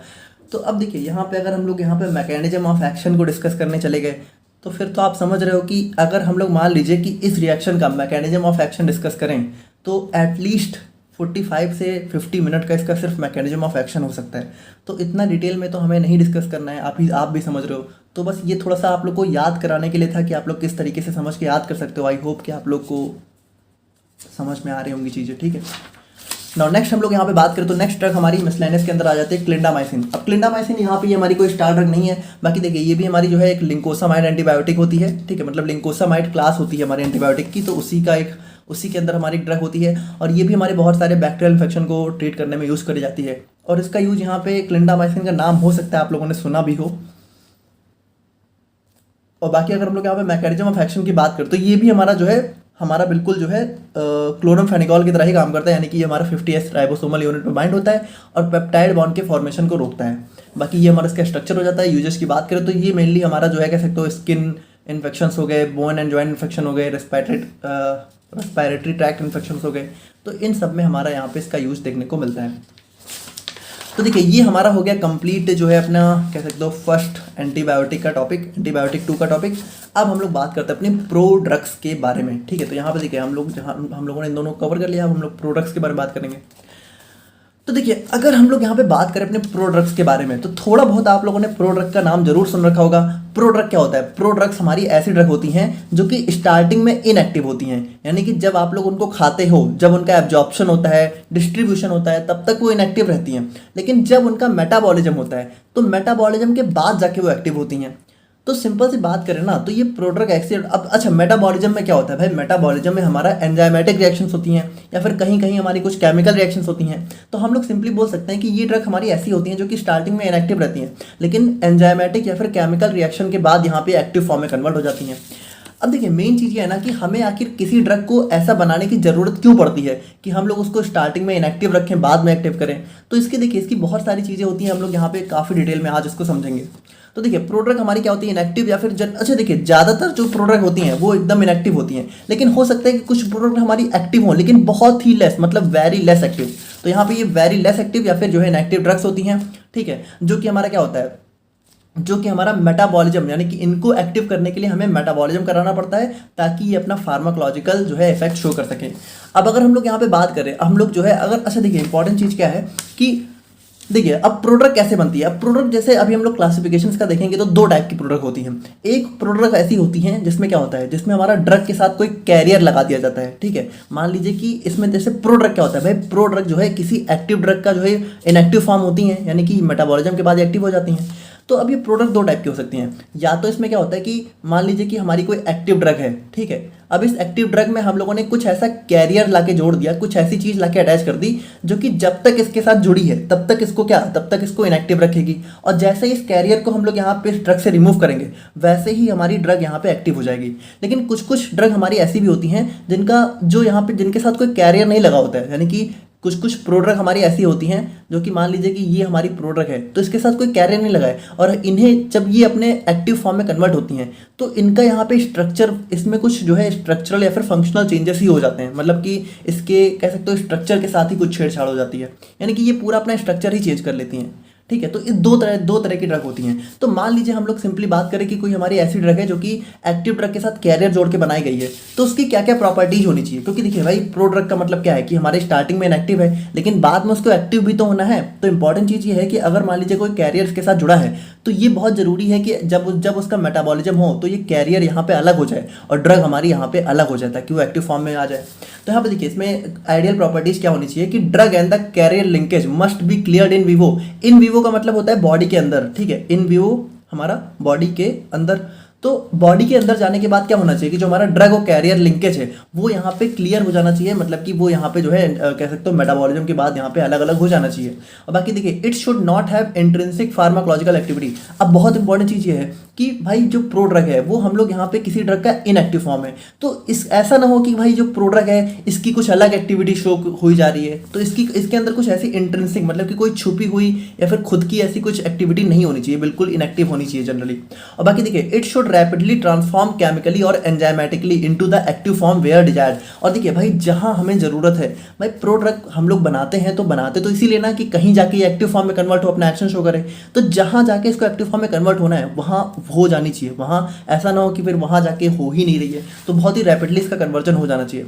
बाकी देखिए the metabolic fragments apart from the active drug should be non toxic. और यहाँ पे देखिए भाई सिंपल सी बात है, मान लीजिए कि कोई ड्रग है जो कि ड्रग और कैरियर जोड़ के बनाई गई है, तो मान लीजिए मेटाबॉलिज्म के बाद क्या हुआ, एक्टिव ड्रग अलग हो गई और ये कैरियर अलग हो गया। अब देखिए भाई अब ये कैरियर तो हमारे किसी काम का है नहीं, तो ऐसा नहीं होना चाहिए कि भाई ये जो है कुछ टॉक्सिक हो, है ना, कि मतलब ये अलग हो गया अब ये भी जो है जाके कुछ अपना एक्शन शो कर रहा है या फिर कुछ टॉक्सिक एक्शन शो कर दे रहा है, तो ये सारी चीज़ें इसके अंदर नहीं होनी चाहिए। अब मेन चीज़ ये है कि हम लोग किसी ड्रग को प्रोडक्ट के फॉर्म में कन्वर्ट ही क्यों करते हैं। तो वैसे देखिए इसके एप्लीकेशन में भी हमें वही चीज़ें पढ़नी है, लेकिन थोड़ा सा हम लोग देख लेते हैं ऑब्जेक्टिव में। देखिए मान लीजिए कि हो सकता है कि कोई ड्रग जो है ना, कोई ड्रग जो है एक्टिव फॉर्म में हो सकता है कि जो है कह सकते हो ज़्यादा वाटर सॉल्युबल ना हो या फिर लिपिड सॉल्युबल ना हो, लेकिन हमें चाहिए कि वो उस ड्रग की वाटर सॉल्युबिलिटी या फिर लिपिड सॉल्युबिलिटी बढ़ जाए। तो हम लोग क्या करते हैं, इस एक्टिव ड्रग के साथ कुछ ऐसी चीज़ें जोड़ देते हैं जो कि यहाँ पे क्या होता है, इसको इनएक्टिव तो कर देती हैं लेकिन इसको ज़्यादा वाटर सॉल्युबल बना देती हैं। तो यहाँ पे जब यहाँ पे इसकी सॉल्युबिलिटी बढ़ जाती है तो ये हमारी बॉडी में इजिली जाके अपना काम करके और उसके बाद एक्टिव हो जाती है, ठीक है, सॉल्युबल होने के बाद एक्टिव हो जाती है। और उसके बाद देखिए भाई केमिकल स्टेबिलिटी, तो हो सकता है कि कोई एक्टिव ड्रग हो उसकी केमिकल स्टेबिलिटी ना अच्छी हो, तो हम लोग यहाँ पे उसमें कुछ छेड़छाड़ करके उसको प्रोडक्ट बना देते हैं ताकि वो स्टेबल रह सके जब तक वो एक्टिव फॉर्म में कन्वर्ट ना हो। और उसके बाद टू अल्टर ऑर्गेनोलेप्टिक, यानी कि देखिए हो सकता है कि कोई एक्टिव ड्रग हो और उसका ऑर्गेनोलेप्टिक का मतलब कि टेस्ट स्मेल हो सकता है वो बहुत ही बेकार हो, तो हम लोग क्या करते हैं, हम लोग यहाँ पे इसके ऊपर कुछ कोटिंग वगैरह करके या फिर इसके साथ कुछ ऐसी चीज़ें जोड़ देंगे जो कि इसको इनएक्टिव कर देंगी, लेकिन यहाँ पे उसका टेस्ट वगैरह या फिर कह सकते हो उसकी स्मेल वगैरह बढ़ा देंगी, है ना। और बॉडी में अंदर जाने के बाद क्या होगा, अंदर जाने के बाद वो एक्टिव भी हो जाएगी। बाकी देखिए to decrease irritation and pain at injection site. अच्छा देखिए जैसे इंजेक्शन क्या होता है, इंजेक्शन में हमें जो है ड्रग को कह सकते हो, जैसे देखिए भाई ज़्यादातर इंजेक्शन हमारे वाटर सॉल्युबल नेचर के होते हैं, ठीक है, तो मतलब मोस्टली होते ही हैं, ठीक है। तो अब मान लीजिए वाटर सॉल्युबल है तो भाई इंजेक्शन, जैसे मान लीजिए कि इंजेक्शन में क्या होता है, एक हमारा स्टेराइल वाटर फॉर इंजेक्शन होता है, इसी में हमारी ड्रग हमें मिलानी होती है। अब मान लीजिए जो हमारा इंजेक्शन का वाटर है, अगर ये ड्रग इसमें मिले ही ना तो क्या होगा भाई, ये बॉडी के अंदर नहीं जा पाएगी। तो अगर मान लीजिए किसी ड्रग का एक्टिव फॉर्म इस वाटर में सॉल्युबल नहीं है तो हम लोग क्या करते हैं, हम लोग यहाँ पे उस ड्रग को ऐसी फॉर्म में कन्वर्ट कर देते हैं जो कि इस इंजेक्शन वाले वाटर में सॉल्युबल हो। तो वो क्या होता है भाई, इस ड्रग सॉल्युबल हो जाती है तो वो हमारी बॉडी के अंदर चली जाती है इंजेक्शन के थ्रू और अंदर जाके वो एक्टिव फॉर्म में कन्वर्ट हो जाती है, हमारा काम बन जाता है। तो वही चीज़ें, ये सारे हमारे फार्मास्यूटिकल ऑब्जेक्टिव हो गए। अब अगर हम लोग यहाँ पे फार्माकोकाइनेटिक ऑब्जेक्टिव्स की बात करें तो सिंपल सी बात है, मान लीजिए कि कोई एक्टिव ड्रग है, हो सकता है उसका एब्जॉर्प्शन उतना अच्छा ना हो, तो हम लोग यहाँ पे क्या करते हैं, उसको प्रोडक्ट बना देते हैं जिससे वो पहले अच्छे से एब्जॉर्ब हो जाती है, फिर अपना एक्टिव फॉर्म में कन्वर्ट हो जाती है, जिसकी वजह से हमें अच्छा खासा इफेक्ट देखने को मिल जाता है। और बाकी देखिए वही सारी चीज़ें हैं कि हो सकता है कुछ ड्रग का सिस्टमिक प्री सिस्टमिक यानी कि जो हमारा फर्स्ट पास मेटाबॉलिज्म है कह सकते हो वो बहुत ज़्यादा हो जा रहा हो, तो वहाँ पे भी हम लोग यहाँ पे उसमें कोटिंग वगैरह करके उसको कह सकते हो प्रोडक्ट बना सकते हैं। और फिर हमारा कह सकते हो सकता है कि कभी कभी क्या हो कि कभी कभी हमें जो है किसी स्पेसिफिक ऑर्गन, ठीक है, या फिर किसी स्पेसिफिक टिश्यू पे जो है अपना एक्शन शो करना हो, तो हम लोग यहाँ पे ड्रग के ऊपर कुछ ऐसी कोटिंग करते हैं या फिर कुछ ऐसे उसको कुछ इस तरीके से डेवलप करते हैं कि वो हमारा इसी स्पेशल ऑर्गन में जाने के बाद ही एक्टिव हो, तो ये भी हमारा हो जाता है। उसके बाद यहाँ पे वही चीज़ है कि ऑर्गन सेलेक्टिविटी, यानी कि हमारा यहाँ पे हम लोगों ने देखा ही। फिर हमारा फार्माकोडायनेमिक ऑब्जेक्टिव्स की बात करें तो यहाँ पे देखिए भाई, हो सकता है कि कोई जो ड्रग है उसका एक्टिव फॉर्म हमारा यहाँ पे काफ़ी टॉक्सिक हो, ठीक है, तो यहाँ पे क्या होता है, हम लोग यहाँ पे उसको प्रोडक्ट बना देते हैं जो कि थोड़ा सा लेस टॉक्सिक होता है। और उसके बाद देखिए टू इम्प्रूव थेरापेटिक इंडेक्स, तो यहाँ पे हो सकता है थेरापेटिक इंडेक्स भी वही चीज़ है कि हमारा हो सकता है एक्टिव ड्रग करना अच्छा हो तो हम लोग यहाँ पे प्रोडक्ट बना देते हैं। तो देखिए ये सारे हमारे यहाँ पे ऑब्जेक्टिव्स हो जाते हैं। बाकी देखिए अब मेन चीज़ ये है कि हमारा डिजाइनिंग ऑफ प्रोडक्ट, यानी कि प्रोडक्ट हम लोग बनाते कैसे हैं।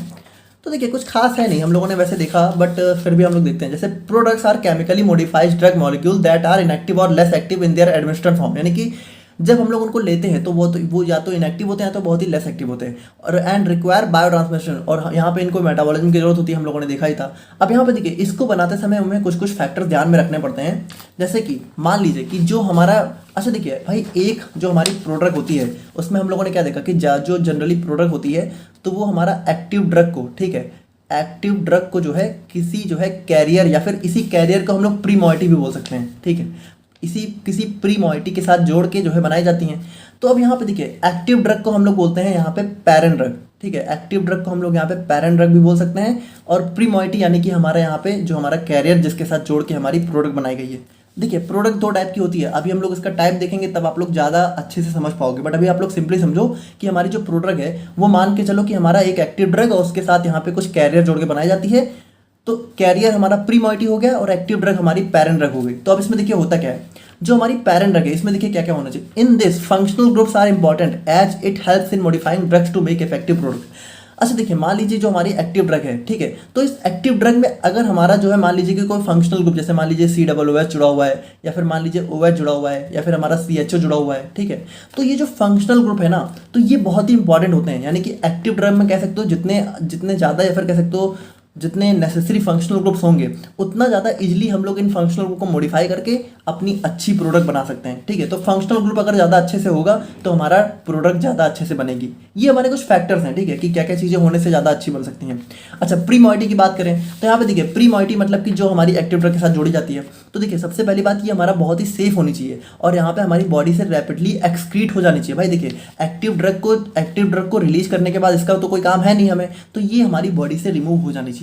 The choice of promoiety should be considered with respect to the disease state dose and duration. और यहाँ पे देखिए भाई ये जो हमारी प्रीमॉइटी है तो अलग अलग टाइप की प्रीमॉइटी हम लोग यहाँ पे जोड़ते हैं, मतलब अलग अलग टाइप के कैरियर को, और ये सारी चीज़ें किस पे डिपेंड करती है कि हमें किस पेशेंट हमारा किस स्टेट में है, डिजीज कौन सी है, डोज कैसा है, कितने देर तक हमें चाहिए, इन सबको डिसाइड करके हम लोग प्रीमॉइटी को सिलेक्ट करते हैं। अच्छा कौन कौन से ऐसे फैक्टर हैं जो कि दोनों पे लागू होते हैं, पैरेंट ड्रग पे भी और हमारा कह सकते हो प्रीमॉइटी पे भी। तो यहाँ पे देखिए the absorption distribution metabolism excretion need to be comprehensively understood, यानी कि देखिए यहाँ पे प्रोडक्ट नहीं होगा, हमारा प्रीमॉइटी होगा। तो यहाँ पे देखिए इन दोनों का ही जो है एब्जॉर्प्शन ADME हमें बहुत अच्छे से पता होना चाहिए। कहीं ऐसा ना हो कि यहाँ पे जो है हम लोग कुछ ऐसा प्रीमॉइटी जोड़ दे रहे हैं या फिर कुछ ऐसी प्रोडक्ट बना दे रहे हैं जो कि हमारा बॉडी में जाके कुछ अलग ही एक्शन शो कर दे रही हैं। तो हमें यहाँ पे पहले से पता होना चाहिए कि बॉडी में जाने के बाद ये कब एक्टिव फॉर्म में कन्वर्ट होंगी, कब इनका मेटाबॉलिज्म होगा, कितनी देर में, तो वो सारी चीज़ें हमें अच्छे से पता होनी चाहिए। बाकी देखिए इसमें तो एक थोड़ा सा जनरल हम लोग देखें कि होता क्या है। तो यहाँ पे देखिए मान लीजिए इसमें यहाँ पे क्या दिखाया गया है कि मान लीजिए कि एक हमारा फिजियोलॉजिकल बैरियर है, ठीक है, जैसे ये हमारा सेल मेम्ब्रेन भी हो सकती है, कुछ भी हो सकता है। तो अब इसमें मान लीजिए कि कोई ड्रग है, ठीक है, वो यहाँ पे खुद से जो है सेल मेम्ब्रेन के आर पार नहीं जा पा रही है, लेकिन जैसे ही हम लोगों ने इस ड्रग को हमारा जो है किसी प्रीमॉइटी या फिर कैरियर के साथ बना के जो है कह सकते हो प्रो ड्रग के फॉर्म में कन्वर्ट किया, तो अब ये क्या हुआ, अब ये यहाँ पे इजीली जा सकती है। तो यहाँ पे देखिए मेन चीज़ वही कि हम लोग इसीलिए तो करते हैं कि हमारा मान लीजिए कि कहीं पे जा ना पा रही हो, तो इन सारी चीज़ों के लिए हम लोग प्रोडक्ट बनाते हैं। तो यहाँ पे देखिए क्या होता है भाई, प्रोडक्ट जब चली जाती है तो देखिए जाने के बाद क्या हुआ, जाने के बाद हमारी ड्रग अलग हो गई, प्रीमोर्टी अलग हो गया। तो ये सारी चीज़ें हमारी जो है प्रोडक्ट की जो है डिजाइनिंग में हमें ध्यान रखनी होती है कि हमारा जाने के बाद अलग हो जाए, ठीक है, और हमें उसकी सारी चीज़ें पता हो। बाकी देखिए अगर हम लोग यहाँ पे क्लासिफिकेशन ऑफ प्रोडक्ट्स की बात करें तो यहाँ पे ये हमारी दो टाइप की होती है, एक होता है कैरियर लिंक्ड प्रोडक्ट, एक होता है बायो प्रिकर्सर। तो देखिए कैरियर लिंक की बात करें तो हम लोग इतनी देर से हम लोग यहाँ पे इसी के बारे में बात कर रहे हैं। इसमें क्या होता है, एक एक्टिव ड्रग होती है और इसके साथ हमारा एक कैरियर लगा होता है जिसको हम लोग प्रीमोर्टी भी बोलते हैं, ठीक है, और इनके बीच में केमिकल लिंकेज होता है। अच्छा देखिए ये केमिकल लिंकेज क्या होता है भाई, ये केमिकल लिंकेज यहाँ पे मेटाबॉलिज्म के बाद यहाँ पे ब्रेक हो जाता है और इसका ब्रेक होना बहुत जरूरी है, ठीक है। ऐसा नहीं होना चाहिए कि केमिकल लिंकेज हमारा इतना स्ट्रांग हो कि हमारा ब्रेक ही ना हो पा रहा हो, ठीक है। तो after administration the linkage is enzymatically और केमिकली ब्रोकन डाउन, यानी कि या तो एंजाइम या तो केमिकल यहाँ पे इसको ब्रेक कर देते हैं, जिसकी वजह से हमारी एक्टिव ड्रग यहाँ पे रिलीज हो जाती है। अब ये भी देखिए ये भी हमारी जो है कुछ अलग अलग टाइप्स की होती हैं, सब टाइप्स की होती हैं, जैसे डबल प्रोडक्ट्स, मैक्रोमोलिकुलर। तो देखिए ये भी बहुत ही सिंपल है। जैसे डबल प्रोडक्ट की बात करें तो डबल प्रोडक्ट में क्या होता है, डबल प्रोडक्ट मतलब कि यहाँ पे देखिए ये ना थोड़ा सा और डिफरेंट हो जाती है, मतलब ये प्रोडक्ट से भी पहले मतलब इसमें क्या होता है, इसमें डबल बार एक्टिवेशन होता है, मतलब कि एक्टिवेशन डबल बार नहीं होता है, बट आप ऐसे समझिए कि एक हमारी होती है प्रो प्रोडक्ट, तो सबसे पहले इसका एंजाइमेटिक हाइड्रोलिसिस होता है तब ये बनती है प्रोडक्ट, और फिर इसका जब एंजाइमेटिक हाइड्रोलिसिस दोबारा होता है तब जाके एक्टिव फॉर्म में कन्वर्ट होती है। यानी इसको एक्टिव फॉर्म में कन्वर्ट होने के लिए 2 बार इसका ब्रेक डाउन करना पड़ता है। तो यहाँ पे देखिए a product that turns into another product before becoming the active drug, यानी कि इसमें क्या होता है, एक ड्रग यहाँ पे पहले जो है कह सकते हो अपने दूसरी फॉर्म में प्रोडक्ट में कन्वर्ट होती है तब जाके एक्टिव होती है। This 2 step activation can improve targeting and control over drug release, यानी कि देखिए अब यहाँ पे इसका मतलब क्या है कि इसका मतलब ये है ना कि हमारी ड्रग बहुत ही स्लो रिलीज होगी, तो कभी कभी हमें चाहिए होता है कि हमारी ड्रग जो है बहुत ही स्लो काम करे, कंट्रोल्ड रिलीज हमें देखने को मिले, तो उस टाइम हमारा जो है ये काफ़ी अच्छे से काम कर जाता है। बाकी देखिए नेक्स्ट हमारी है मैक्रोमोलिकुलर प्रोडक्ट्स। अब देखिए मैक्रोमोलिकुलर मतलब कि मैक्रो मतलब कि बड़े बड़े मॉलिक्यूल्स है ना, इसमें क्या होता है, इसमें हमारी जो प्रीमोर्टी होती है उसमें हमारे बहुत ही मैक्रो यानी कि प्रोटीन या फिर पॉलीमर्स वगैरह अटैच होते हैं, ठीक है। तो इसका यूज भी हम लोग बेसिकली इसलिए करते हैं ताकि हमारा किसी स्पेसिफिक जगह पे जाके काम कर सके, ठीक है, थोड़ा बहुत। और बाकी देखिए फिर हमारा थर्ड हो गया साइड स्पेसिफिक। तो साइड स्पेसिफिक हम लोग समझ ही पा रहे हैं कि इसमें क्या होता है। देखिए थोड़ा सा ये दोनों सिमिलर से ही होते हैं। साइड स्पेसिफिक में भी वही होता है कि हम लोग यहाँ पे ड्रग को ऐसे डिजाइन करते हैं कि वो किसी पर्टिकुलर जगह पे ही जाके अपना एक्शन शो करे। जैसे कि भाई कैंसर में क्या होता है, कैंसर में हमें यहाँ पे अपने ट्यूमर सेल्स को ही टारगेट करना होता है, तो हम लोग कोशिश करते हैं कि ऐसी ड्रग बनाएं जो कि हमारी ट्यूमर सेल्स को ही टारगेट करें, हमारी जो अच्छी गुड सेल्स है, नॉर्मल सेल्स है, उनको टारगेट ना करें। और फिर हमारा म्यूचुअल प्रोडक्ट। अब म्यूचुअल प्रोडक्ट में क्या होता है कि कह सकते हो कि 2 एक्टिव ड्रग्स को कंबाइन करके हमारी प्रोडक्ट बनाई जाती है। जैसे कि हमारा यहाँ पे हो गई बेनओरिलाइट, ठीक है, जिसमें हमारा एस्पिरिन और पैरासीटामोल का कॉम्बिनेशन देखने को मिलता है, जो कि हमारा एंटी इन्फ्लामेटरी एक्शन जो है देखने को मिलता है इसका। तो ये हमारे यहाँ पे क्लासिफिकेशन ऑफ प्रोडक्ट्स हो गए। अब हम लोग बात करें अपने बायो प्रिकर्सर की, तो देखिए ये हमारा सेकंड टाइप हो जाता है। तो देखिए हम लोगों ने स्टार्टिंग में देखा कि एक तो प्रोडक्ट हमारी इस तरीके से बनती है कि इसके साथ कुछ कैरियर लगा हो, जुड़ा हो, और एक हमारा ऐसी बनती है जिसमें जो हमारा मॉलिक्यूलर स्ट्रक्चर है वो ही पूरा मॉडिफाई हो जाता है, ठीक है, मतलब उसमें कोई कैरियर वगैरह नहीं जुड़ा होता, बल्कि ड्रग का स्ट्रक्चर ही पूरा बदल जाता है और बदलने के बाद वो यहाँ पे प्रोडक्ट बन जाती है। जैसे इसका एग्जाम्पल हमारा प्रोंटीसाइड से सल्फिनिलमाइड, ठीक है, इसमें क्या होता है, इसमें कोई कैरियर रिमूव नहीं होता है, इसमें कुछ रिमूव नहीं होता है, बल्कि इसमें स्ट्रक्चर ही चेंज हो जाता है और वो हमारा एक्टिव फॉर्म में कन्वर्ट हो जाती है। अब अगर हम लोग यहाँ पे एप्लीकेशन ऑफ प्रोडक्ट की बात करें तो देखिए एप्लीकेशन हम लोगों ने थोड़ा वही डिस्कस कर ही लिया, ऑब्जेक्टिव एप्लीकेशन सेम ही चीज़ें होती हैं। जैसे देखिए एप्लीकेशन का मतलब है इम्प्रूव ओरल बायोअवेलेबिलिटी, यानी कि देखिए हो सकता है कि किसी ड्रग का बेटर एब्जॉर्प्शन जो है ज़्यादा अच्छा ना हो। जैसे एसाइक्लोवीर है, ठीक है, तो एसाइक्लोवीर हमारी एक्टिव ड्रग है लेकिन इसका एब्जॉर्प्शन बहुत अच्छा नहीं होता है, तो हम लोग क्या होता है, हम लोग इसको प्रोड्रग यानी कि वैलासाइक्लोवीर में कन्वर्ट कर देते हैं। अब इसका एब्जॉर्प्शन बहुत अच्छा होता है, तो एब्जॉर्ब होने के बाद क्या होता है, मेटाबॉलिज्म होने के बाद ये अपनी कन्वर्ट हो जाती है एक्टिव ड्रग में। इनहेल सॉल्युबिलिटी, तो यहाँ पे देखिए जैसे हमारी जो फेनिटोइन है, तो ये हमारा क्या होता है, ये हमारा वाटर सॉल्युबल नहीं होती है, ठीक है, ये हमारा थोड़ा सा इसकी लिपिड सॉल्युबल प्रॉपर्टी होती है, तो इसको हम लोग अगर इंजेक्शन में मान लीजिए हमें इंजेक्ट करना है तो हम लोग इसको कर ही नहीं पाएंगे अच्छे से, तो यहाँ पे क्या होता है, इसको हम लोग यहाँ पे फॉस्फेनिटोइन में कन्वर्ट कर लेते हैं। अब ये बहुत ही अच्छा वाटर सॉल्युबल होता है, तो ये इजिली यहाँ पे इंजेक्शन में हमारा कन्वर्ट हो जाता है। Prolong duration of drug action, तो यहाँ पे देखिए भाई जो हमारा डेक्स्ट्रोएम्फेटामिन होती है, ठीक है, तो इसका ड्यूरेशन ऑफ एक्शन उतना लॉन्ग नहीं होता है, तो हम लोग उसको जो है लिक्स एम्फेटामिन में कन्वर्ट कर देते हैं, जो कि हमारा कह सकते हो थोड़ा सा धीरे धीरे रिलीज होता है और कंट्रोल रिलीज हमें प्रोवाइड करता है। रिड्यूस टॉक्सिसिटी, तो यहाँ पे देखिए भाई जो हमारा सैलिसिलिक एसिड होता है तो ये हमारा एक एसिडिक फॉर्म होती है जो कि डायरेक्टली अगर दी जाए तो हमारी बॉडी को थोड़ा सा हार्म कर सकती है। तो इसीलिए हम लोग यहाँ पे इसको जो है एस्पिरिन के फॉर्म में कन्वर्ट करके देते हैं, जो कि हमारा सेफर डिलीवरी प्रोवाइड करता है। और उसके बाद नेक्स्ट हमारे हो गए टारगेटेड ड्रग डिलीवरी। तो हम लोगों ने देखा है कि भाई कभी कभी हमें जो है, जैसे मान लीजिए कि जो हमारा 5-फ्लोरोयूरासिल है, ठीक है, तो ये ड्रग हमारी जो है कैंसर के ट्रीटमेंट में यूज़ करी जाती है। तो यहाँ पे क्या होता है कि इसकी हम लोग यहाँ पे डायरेक्टली फॉर्म नहीं देते हैं, बल्कि हम लोग इसका प्रोडक्ट फॉर्म देते हैं कैम्पेसिटामिन, जो कि हमारा ट्यूमर में जाके अपने एक्टिव फॉर्म में कन्वर्ट होकर अपना एक्शन शो करती है। फिर मास टेस्ट और तो हमारा देखिए क्लोरमफेनिकॉल क्या होता है, क्लोरमफेनिकॉल का जो है टेस्ट वगैरह इतना अच्छा नहीं होता है, तो हम लोग यहाँ पे इसमें पाल्मिटेट को ऐड करके हमारा इसका टेस्ट मास्क कर देते हैं। स्टेबिलिटी की बात करें तो यहाँ पे देखिए भाई जो हमारा इनैलाप्रिलैट होता है तो ये इतना स्टेबल नहीं होता है, तो हम लोग इसको इनैलाप्रिल में कन्वर्ट कर देते हैं, जो कि थोड़ा सा रिलेटिवली स्टेबल फॉर्म होती है। फिर CNS स्टेबिलिटी, तो यहाँ पे देखिए भाई जो हमारा डोपामीन है ये हमारा भाई देखिए CNS यानी कि सेंट्रल नर्वस सिस्टम में कोई ड्रग कब जाएगी, जब BBB यानी कि ब्लड ब्रेन बैरियर को क्रॉस करेगी। तो यहाँ पे डोपामीन जो है ब्लड ब्रेन बैरियर को नहीं क्रॉस कर पाती है, लेकिन यहाँ पे लीवोडोपा कर देती है। तो हम लोग डोपामीन को लीवोडोपा के फॉर्म में देते हैं ताकि वो हमारा ब्रेन में अच्छे से पहुँच के अपना एक्शन शो कर सके। तो ये हो गया हमारे यहाँ पे कंप्लीट प्रोडक्ट का टॉपिक। आई होप कि आप लोग यहाँ पे समझ गए होंगे। और अब हम लोग फाइनली बात करते हैं अपने मलेरियल्स के बारे में, यानी कि एंटी मलेरियल एजेंट्स के बारे में। तो बात करें हम लोग यहाँ पे अपने एंटी मलेरियल्स के बारे में, तो देखिए सिंपल सी बात है, ये हमारी वो दवाएं होती हैं जो कि हमारे मलेरिया के ट्रीटमेंट में यूज करी जाती हैं।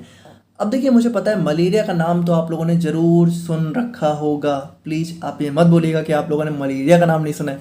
आप लोग सभी को पता है कि मलेरिया हमारा मच्छर के काटने से होता है, बट यहाँ पे देखिए सभी मच्छरों के काटने से नहीं होता है। और सबसे इंपॉर्टेंट चीज़ ये है कि देखिए सबसे पहली बात, मलेरिया होता कैसे। मलेरिया हमारा होता है एक हमारा पैरासाइट होता है जिसको हम लोग बोलते हैं प्लाज्मोडियम, ठीक है। तो ये हमारा जो है एक कह सकते हो हमारा इस पैरासाइट होता है, ठीक है, प्रोटोजोआन पैरासाइट होता है। मतलब ये हमारा कोई वायरस बैक्टीरिया नहीं होता, बल्कि हमारा एक स्पेशल टाइप का प्रोटोजोआन पैरासाइट होता है। और देखिए इंपॉर्टेंट चीज़ ये है कि प्लाज्मोडियम पैरासाइट की वजह से होता है, लेकिन ये पैरासाइट हमारी बॉडी में एंटर कैसे होता है, तो ये पैरासाइट हमारे बॉडी में एंटर होता है हमारा एनाफिलस मॉस्किटोज के थ्रू। और ये हमारे देखिए ये हमारे इन्फेक्टेड होते हैं। और यहाँ पे सबसे इंपॉर्टेंट चीज़ ये हमारी फीमेल होती हैं, ठीक है। तो जो फीमेल एनाफिलस इन्फेक्टेड मॉस्किटोज होती हैं, सिर्फ उन्हीं के काटने पर ही हमें यहाँ पे मलेरिया होता है, ठीक है। ऐसा नहीं है कि सभी मच्छर के काटने पे होता है, लेकिन अब हमें तो पता नहीं है कि हमारा कौन सा मच्छर इन्फेक्टेड है कौन सा नहीं है, इसीलिए हमें यहाँ पे अपने आप को मच्छरों से प्रिवेंट करना चाहिए, ठीक है। इसीलिए हम लोग यहाँ पे इतनी सारी कॉइल्स वगैरह का यूज़ करते हैं ताकि देखिए मच्छर नहीं काटें, वो ज़्यादा बेटर है, क्योंकि हमें नहीं पता है कि कौन सा हमारा इन्फेक्टेड है कौन सा नहीं है। और मलेरिया यहाँ पे बहुत ही डेंजरस बीमारी होती है, ये कोई ऐसी वैसी बीमारी नहीं है। तो हमें मलेरिया मतलब कि इसका प्रिवेंशन बहुत ही ज़रूरी है, ठीक है, क्योंकि इसमें अभी हम लोग देखेंगे तो इसमें हमारी दो टाइप की होती हैं। तो हमारा बहुत लाइफ थ्रेटनिंग भी हो जाता है कभी कभी, ठीक है। तो इसीलिए हमें यहाँ पे इससे बचना बहुत ही ज़रूरी होता है। तो हमें यहाँ पे अपने आप को मच्छरों से प्रोटेक्ट करना काफ़ी इंपॉर्टेंट है। बाकी देखिए अभी हम लोग यहाँ पे इसको बहुत अच्छे से देखेंगे कि एक्चुअल में इसमें कैसे इसका लाइफ साइकिल हम लोग देखेंगे, ठीक है। तो वो सारी चीज़ें हम लोग यहाँ पे डिस्कस करेंगे। बाकी देखिए अगर हम लोग यहाँ पे बात करें तो malaria is a life threatening infectious disease caused by Plasmodium parasite. तो यहाँ पे सबसे पहली बात ये कि हमारी इन्फेक्टियस भी होती है, यानी कि हमारा एक पेशेंट से दूसरे पेशेंट में ट्रांसफर भी हो सकती है। तो यहाँ पे काफ़ी लाइफ थ्रेटनिंग भी हो जाती है।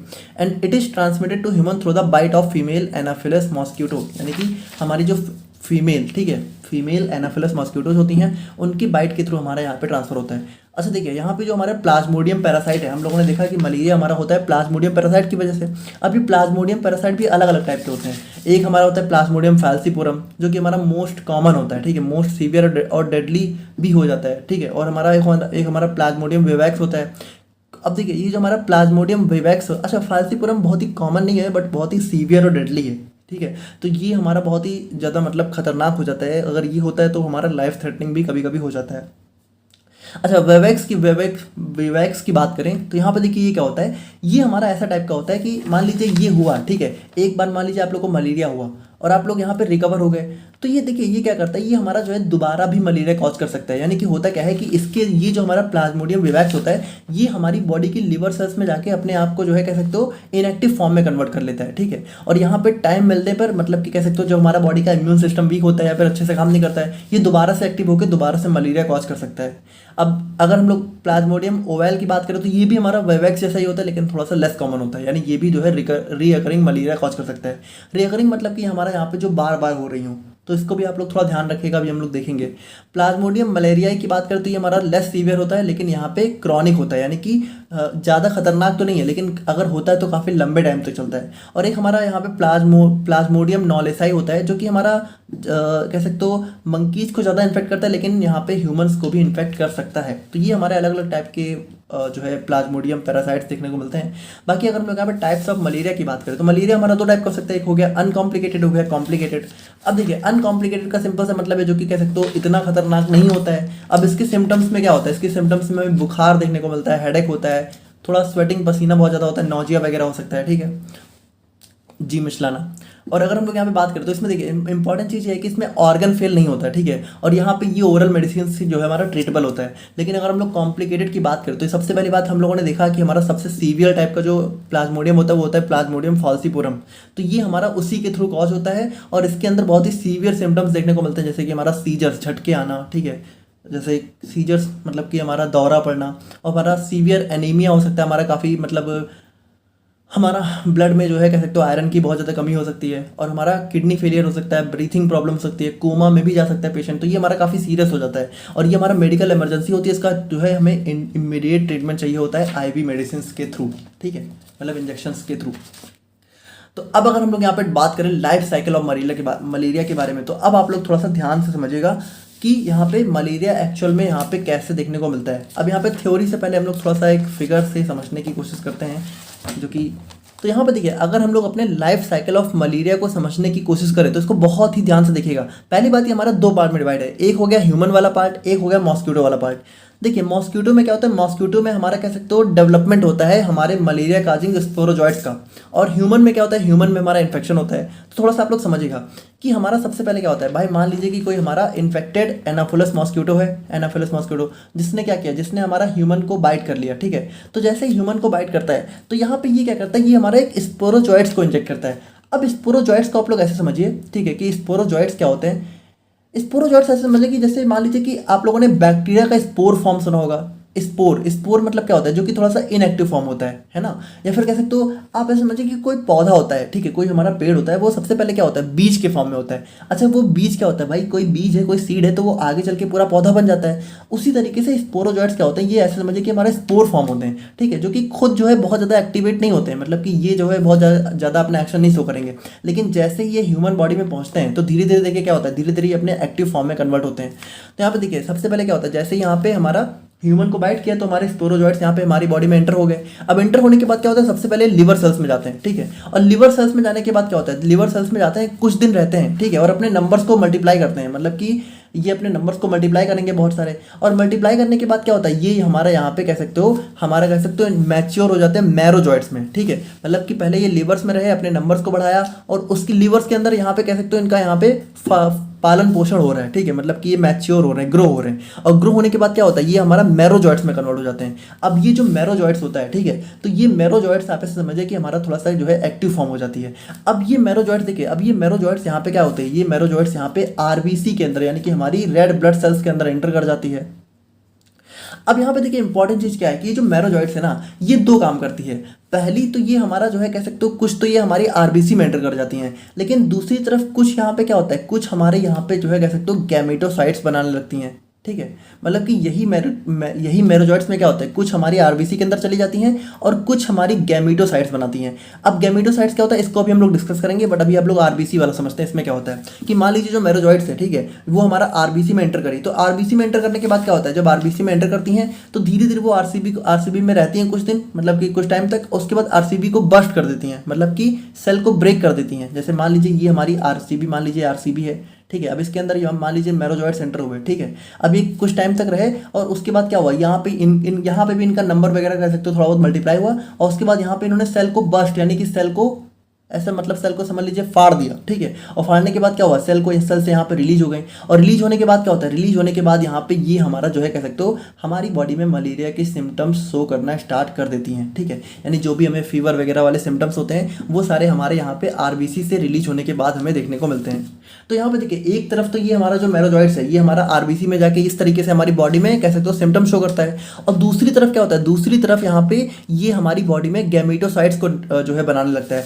अब ये गैमेटोसाइट्स क्या होती हैं, तो देखिए गैमेटोसाइट्स यानी कि हमारे यहाँ पे गैमीट सेल्स, ठीक है। अब गैमीट्स क्या होते हैं भाई? गैमीट्स अगर आप लोग को पता हो तो ह्यूमंस में स्पर्म, ठीक है, मेल का जो स्पर्म होता है और फीमेल का जो ओवम होता है, इसको हम लोग यहाँ पे गैमीट्स बोलते हैं। गैमीट्स हमारी वो सेल्स होती हैं जो कि हमारा कह सकते हो जाइगोट बनाती हैं, ठीक है। और जाइगोट यहाँ पे क्या होता है भाई? जाइगोट ही फर्दर जाके कह सकते हो न्यू स्पीसीज को डेवलप करता है, न्यू ऑर्गेनिज्म को।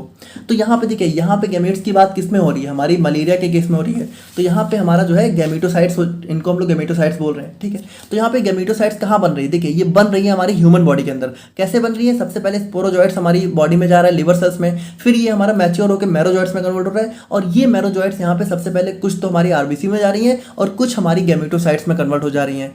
अच्छा, अब देखिए जो सेल्स हमारी गैमेटोसाइट्स में कन्वर्ट हो गई, तो अब क्या हुआ? अब मान लीजिए कि हमारा एक नया मच्छर आया और उसने यहाँ पे इन्फेक्टेड, यानी कि अब देखिए, अब यहाँ पे जो मच्छर है, ठीक है, वो नॉर्मल है, मतलब वो इन्फेक्टेड नहीं है, लेकिन जो ह्यूमन है वो इन्फेक्टेड है, ठीक है। तो यहाँ पे क्या हुआ कि मान लीजिए कि एक पेशेंट जिसको मलेरिया हो रखा है, उसको किसी नॉर्मल मच्छर ने काटा, जिसको जो कि यहाँ पे इन्फेक्टेड नहीं है, लेकिन जैसे ही वो यहाँ पे मलेरिया वाले पेशेंट को काटेगा तो क्या होगा भाई? उस मलेरिया वाले पेशेंट के अंदर क्या है? हमारा गैमेटोसाइट्स है। तो ये मच्छर क्या होगा? जैसे ही उसका खून यहाँ पे, भाई मच्छर खून पीते हैं, तो यहाँ पे वो क्या होगा? वो यहाँ पे जो है ऐसे ब्लड को इंजेक्ट करेगा जिसके अंदर गैमेटोसाइट्स होंगी।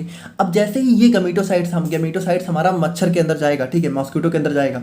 अच्छा देखिए, ये सारी चीज़ें अब आगे जो भी चीज़ें देखेंगे ये सिर्फ मॉस्किटो के अंदर ही हो सकती हैं, ये ह्यूमंस के अंदर पॉसिबल नहीं है। ह्यूमंस के अंदर सिर्फ गैमेटोसाइट्स बन सकती हैं, लेकिन गैमेटोसाइट से नए ऑर्गेनिज्म का डेवलपमेंट ह्यूमंस के अंदर पॉसिबल नहीं है। तो अब ये जब ये हमारा मॉस्किटो के अंदर जाता है तो देखिए क्या होता है? मॉस्किटो के अंदर जाने के बाद भाई हमारा गैमेटोसाइट्स क्या है? हमारा गैमेटोसाइट्स हमारी कह सकते हो ऐसी सेल्स हैं जो कि जाइगोट को फॉर्म करती हैं। तो ये क्या होगा? ये हमारा मॉस्किटो के अंदर जाने के बाद जाइगोट का फॉर्मेशन करेगी।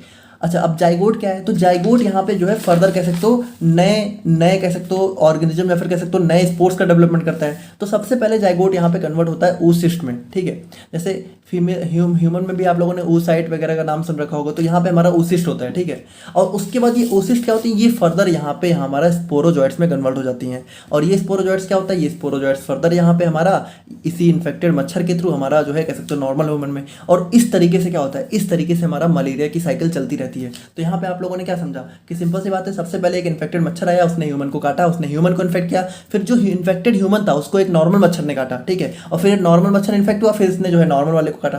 तो इस तरीके से यहाँ पे जो है इस तरीके से कह सकते हो एक साइकिल चलती है और हमारा मलेरिया यहाँ पे फैलता रहता है, ठीक है। तो आई होप कि आप लोगों को थोड़ा बहुत समझ में आया होगा। बाकी अब हम लोग थोड़ा सा थ्योरी पोर्शन अगर इसका देखें तो यहाँ पे देखिए, लाइफ साइकिल ऑफ मलेरिया की बात करें तो हमारा 2 स्टेज में डिवाइड होता है। एक होता है हमारे यहाँ पे फीमेल एनाफिलस मॉस्किटो स्टेज, यानी कि जो है हमारा, इसको हम लोग एसेक्सुअल स्टेज बोलते हैं, और एक होता है ह्यूमन जो कि हमारा सेक्सुअल स्टेज हो जाता है, ठीक है। सॉरी, यहाँ पे मिस्टेक हो गई है, ह्यूमन वाला हमारा एसेक्सुअल होगा, ठीक है, और फीमेल वाला सेक्सुअल होगा। जो हमारा फीमेल एनाफिलस मॉस्किटो है, इसके अंदर ही तो हमारा सारा सेक्सुअल प्रोग्राम चल रहा है, ठीक है, जो भी सेक्सुअल स्टेज है, ठीक है। तो वो सारी चीज़ें हमारे यहाँ पे मतलब कि ये हमारा सेक्सुअल स्टेज होता है। और ह्यूमन के अंदर सिर्फ गैमेटोसाइट डेवलप होती हैं, तो वहाँ पे मतलब कि कोई सेक्सुअल चीज़ें नहीं हो रही होती हैं। तो ह्यूमंस की बात करें तो यहाँ पे देखिए ये हमारा एसेक्सुअल स्टेज होता है। तो इसमें क्या होता है? इसमें हमारा सबसे पहले स्पोरोजॉइट स्टेज आता है, जिसमें क्या होता है कि हमारा यहाँ पे जो इन्फेक्टेड मॉस्किटो है वो बाइट करता है और हमारा स्पोरोजॉइट्स को एंटर कर देता है, ठीक है। और उसके बाद स्पोरोजॉइट्स हमारा क्या होता है? हमारा लीवर में ट्रैवल करते हैं। फिर यहाँ पे लीवर क्या होता है? लीवर वाले स्टेज को हम लोग एक्जो इरेथ्रोसिटिक स्टेज बोलते हैं। एक्जो इरेथ्रोसिटिक मतलब कि जो इरेथ्रोसिटिक ना हो, और इरेथ्रोसिटिक कौन सी होती है? हमारी ब्लड वाली, यानी कि जब हमारा आरबीसी में एंटर करता है। तो सबसे पहले वो लिवर में एंटर किया, हमारा मैच्योर हुआ है मैरोजॉइट्स में, और उसके बाद इन्होंने लिवर सेल्स को बस्ट किया, मैरोजॉइट्स रिलीज हो गए। मैरोजॉइट्स उसके बाद क्या होता है? आरबीसी में जाते हैं, ठीक है, और उसके बाद सेल को बस्ट करते हैं, और उसके बाद यहाँ पे सिम्टम्स कॉज करते हैं, और कुछ हमारी यहाँ पे गैमेटोसाइट्स में डेवलप हो जाते हैं, ठीक है। अब यहाँ पे ये गैमेटोसाइट्स देखिए क्या होता है, हमारा जो मॉस्किटो होता है वो यहाँ पे काटता है इन्फेक्टेड ह्यूमन को, और गैमेटोसाइट्स को यहाँ पे इंजेस्ट मतलब कि कह सकते हो निगल लेता है, खा लेता है ना। और उसके बाद सेक्सुअल रिप्रोडक्शन की बात करें तो अब ये गैमेटोसाइट्स क्या होता है? हमारा गैमीट्स में कन्वर्ट होते हैं, और गैमीट्स हमारा यहाँ पे फर्दर जो है जाइगोट बना लेता है। अब ये जाइगोट हमारा यहाँ पे सबसे पहले ऑकिनेट बनाता है, और ये ऑकिनेट हमारा फर्दर जो है oocyst बना लेती है, ठीक है।